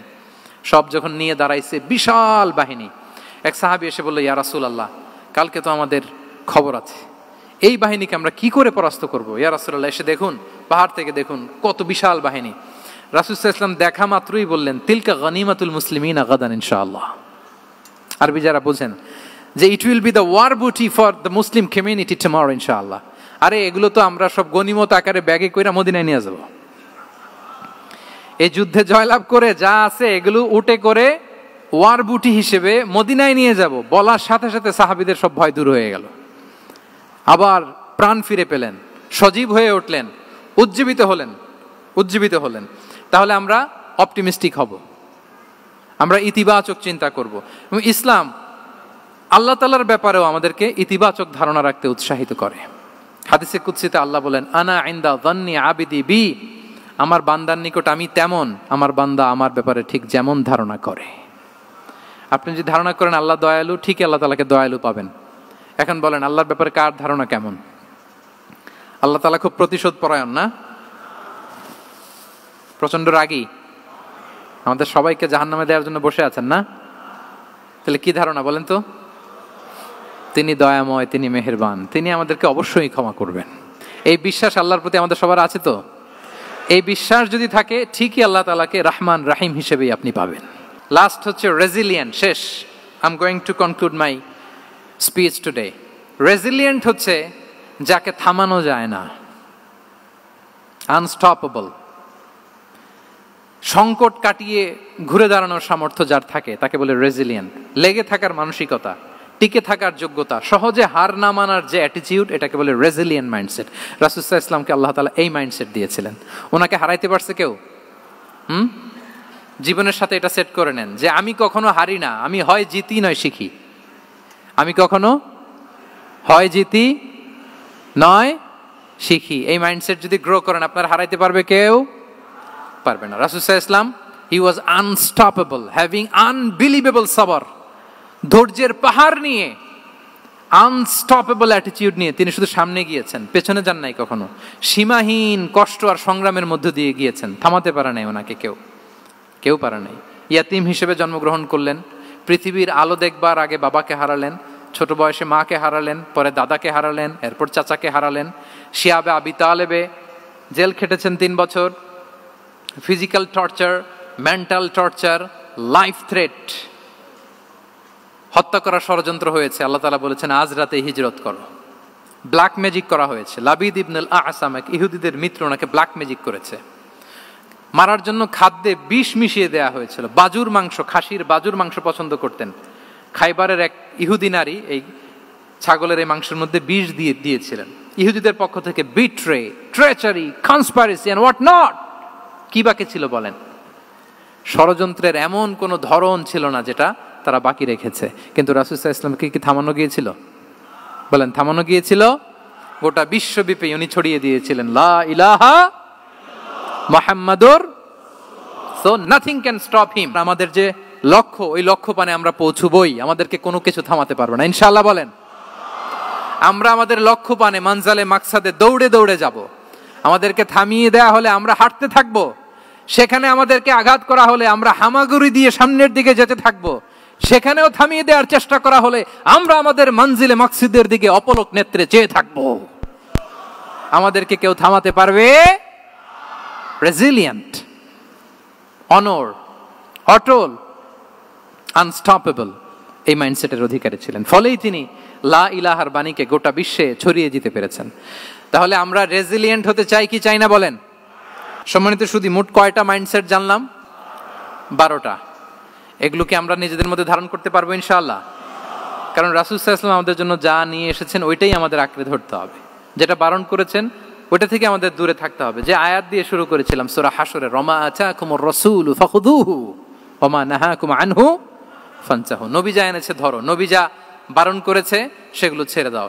আমরা আল্লাহ তাআলার কাছে কামনা করি আমার নবী ওনার যে থট প্রসেসকে ডেভেলপ করেছেন, ওনার যে অ্যাপ্রোচ এন্ড মাইন্ডসেটকে ডেভেলপ করেছেন, আমরাও যেন আমাদের মাইন্ডসেটকে ঠিক ওইভাবে করতে পারি। আমাদের রাসূল সাল্লাল্লাহু আলাইহি ওয়াসাল্লাম যেভাবে চিন্তা করতেন, আমাদের ভাবনা এবং চিন্তার আঙ্গিনাও যেন ঠিক সেই রকম হয়। আমরা সবাই পড়ি আমিন। তার মাইন্ডসেট হবে আমাদের মাইন্ডসেট। কি বলেন? পারা যাবে তো ইনশাআল্লাহ?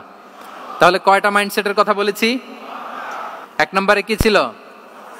God centric. 2 নম্বরে ভিশন ওরিয়েন্টেড। 3 নম্বরে উইজডম ড্রিভেন। 4 নম্বরে রিফর্ম সেন্ট্রিক। 5 নম্বর ওপেন মাইন্ডেড। 6 নম্বর এন্টারপ্রেনার। 7 নম্বর কনসিডারেট। 8 নম্বর ট্রান্সপারেন্ট। 9 নম্বর অ্যাপ্রিশিয়েটিভ। 10 নম্বর ফ্লেক্সিবল। 11 নম্বর অপটিমিস্টিক এবং 12 নম্বর রেজিলিয়েন্ট। এটা ছিল রাসূল সাল্লাল্লাহু আলাইহি ওয়াসাল্লামের মাইন্ডসেট। এই মাইন্ডসেট দিয়ে যদি আমরা আমাদের মাইন্ডসেটকে সাজাতে পারি, আমাদের সফলতা দুনিয়া এবং আখিরাতে কেউ ঠেকাতে পারবে? আল্লাহ তাআলা আমাদের সবাইকে কথাগুলো বোঝার ও আমল করার তৌফিক দান করুক। হাদা মা ইনদি ওয়াল ইলমু ইনদাল্লাহি আলাইহি তাওয়াক্কালতু ওয়া ইলাইহি উনীব। আসসালামু আলাইকুম ওয়া রাহমাতুল্লাহি তাআলা ওয়া বারাকাতুহু।